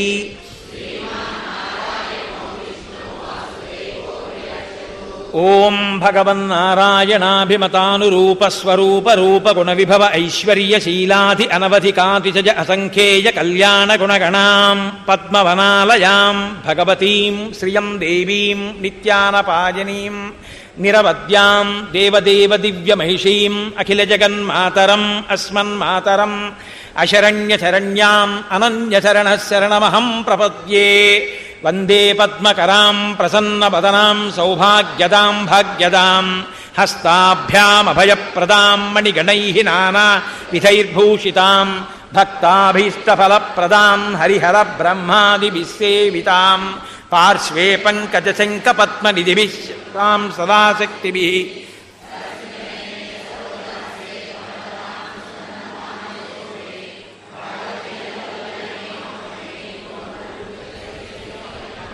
ప్రకృతిం వికృతిం విద్యాం సర్వభూతహితప్రదాం శ్రద్ధాం విభూతిం సురభిం నమామి పరమాత్మికాం వాచం పద్మాలయాం పద్మాం శుచిం స్వాహాం స్వధాం సుధాం ధన్యాం హిరణ్మయీం లక్ష్మీం నిత్యపుష్టాం విభావరీం అదితిం చ దితిం దీప్తాం వసుధాం వసుధారిణీం నమామి కమలాం కాంతాం క్షమాం క్షీరోదసంభవాం అనుగ్రహపరాం బుద్ధిమనఘాం హరివల్లభాం అశోకామృతాం దీప్తాం లోకశోక వినాశినీం నమామి ధర్మనిలయాం కరుణాం లోకమాతరం పద్మప్రియాం పద్మహస్తాం పద్మాక్షీం పద్మసుందరీం పద్మోద్భవాం పద్మముఖీం పద్మనాభప్రియాం రమాం పద్మమాలాధరాం దేవీం పద్మినీం పద్మగంధినీం పుణ్యగంధాం సుప్రసన్నాం ప్రసాదాభిముఖీం ప్రభాం నమామి చంద్రవదనాం చంద్రాం చంద్రసహోదరీం చతుర్భుజాం చంద్రరూపాం ఇందిరామిందుశీతలాం ఆహ్లాదజననీం పుష్టిం శివాం శివకరీం సతీం విమలాం విశ్వజననీం తుష్టిం దారిద్ర్యనాశినీం ప్రీతిపుష్కరిణీం శాంతాం శుక్లమాల్యాంబరాం శ్రియం భాస్కరీం బిల్వనిలయాం వరారోహాం యశస్వినీం వసుంధరాముదారాంగాం హరిణీం హేమమాలినీం ధనధాన్యకరీం సిద్ధిం శ్రైణ సౌమ్యాం శుభప్రదాం నృపవేశ్మగతానందాం వరలక్ష్మీం వసుప్రదాం శుభాం హిరణ్యప్రాకారాం సముద్రతనయాం జయాం నమామి మంగళాం దేవీం విష్ణుభక్షస్థలస్థితాం విష్ణుపత్నీం ప్రసన్నాక్షీం నారాయణ సమాశ్రితాం దారిద్ర్యధ్వంసినీం దేవీం సర్వోపద్రవనాశినీం త్రికాలజ్ఞానసంపన్నాం నమామి భువనేశ్వరీం లక్ష్మీం క్షీరసముద్రరాజతనయాం శ్రీరంగధామేశ్వరీం దాసీభూతసమస్తదేవవనితాం లోకైకదీపాంకురాం శ్రీమన్మందకటాక్షలబ్ధవిభవద్బ్రహ్మేంద్రగంగాధరాం త్వాం త్రైలోక్యకుటుంబినీం సరసిజాం వందే ముకుందప్రియాం మాతర్నమామి కమలే కమలాయతాక్షై శ్రీవిష్ణుహృత్కమలవాసిని విశ్వమాతః క్షీరోదజే కమలకోమలగద్భగౌరీ లక్ష్మీ ప్రసీద సతతం నమతాం శరణ్యే. సర్వం శ్రీ లక్ష్మీనారాయణ పరబ్రహ్మార్పణమస్తు. మంగళాశాసనపరై మదాచార్య పురోగమై సర్వైశ్చ పూర్వైరాచార్యై సత్కృతాయాస్తు మంగళం. మంగళం కోసలేంద్రాయ మహనీయ గుణాత్మనే చక్రవర్తి తనూజాయ సర్వభౌమాయ మంగళం. ఉమాకాంతాయ కాంతాయ కామితార్థప్రదాయినే శ్రీగిరీశాయ దేవాయ మలినాథాయ మంగళం. కరచరణకృతం వా కర్మవాక్కాయజం వా శ్రవణనైనజం వా మానసం వాపరాధం విహితమవిహితం వా సర్వమేత్తక్షమస్వ. శివ శివ కరుణాబ్ధే శ్రీ మహాదేవ శంభో. సర్వం శ్రీ ఉమామహేశ్వర పరబ్రహ్మార్పణమస్తు. స్వస్తి.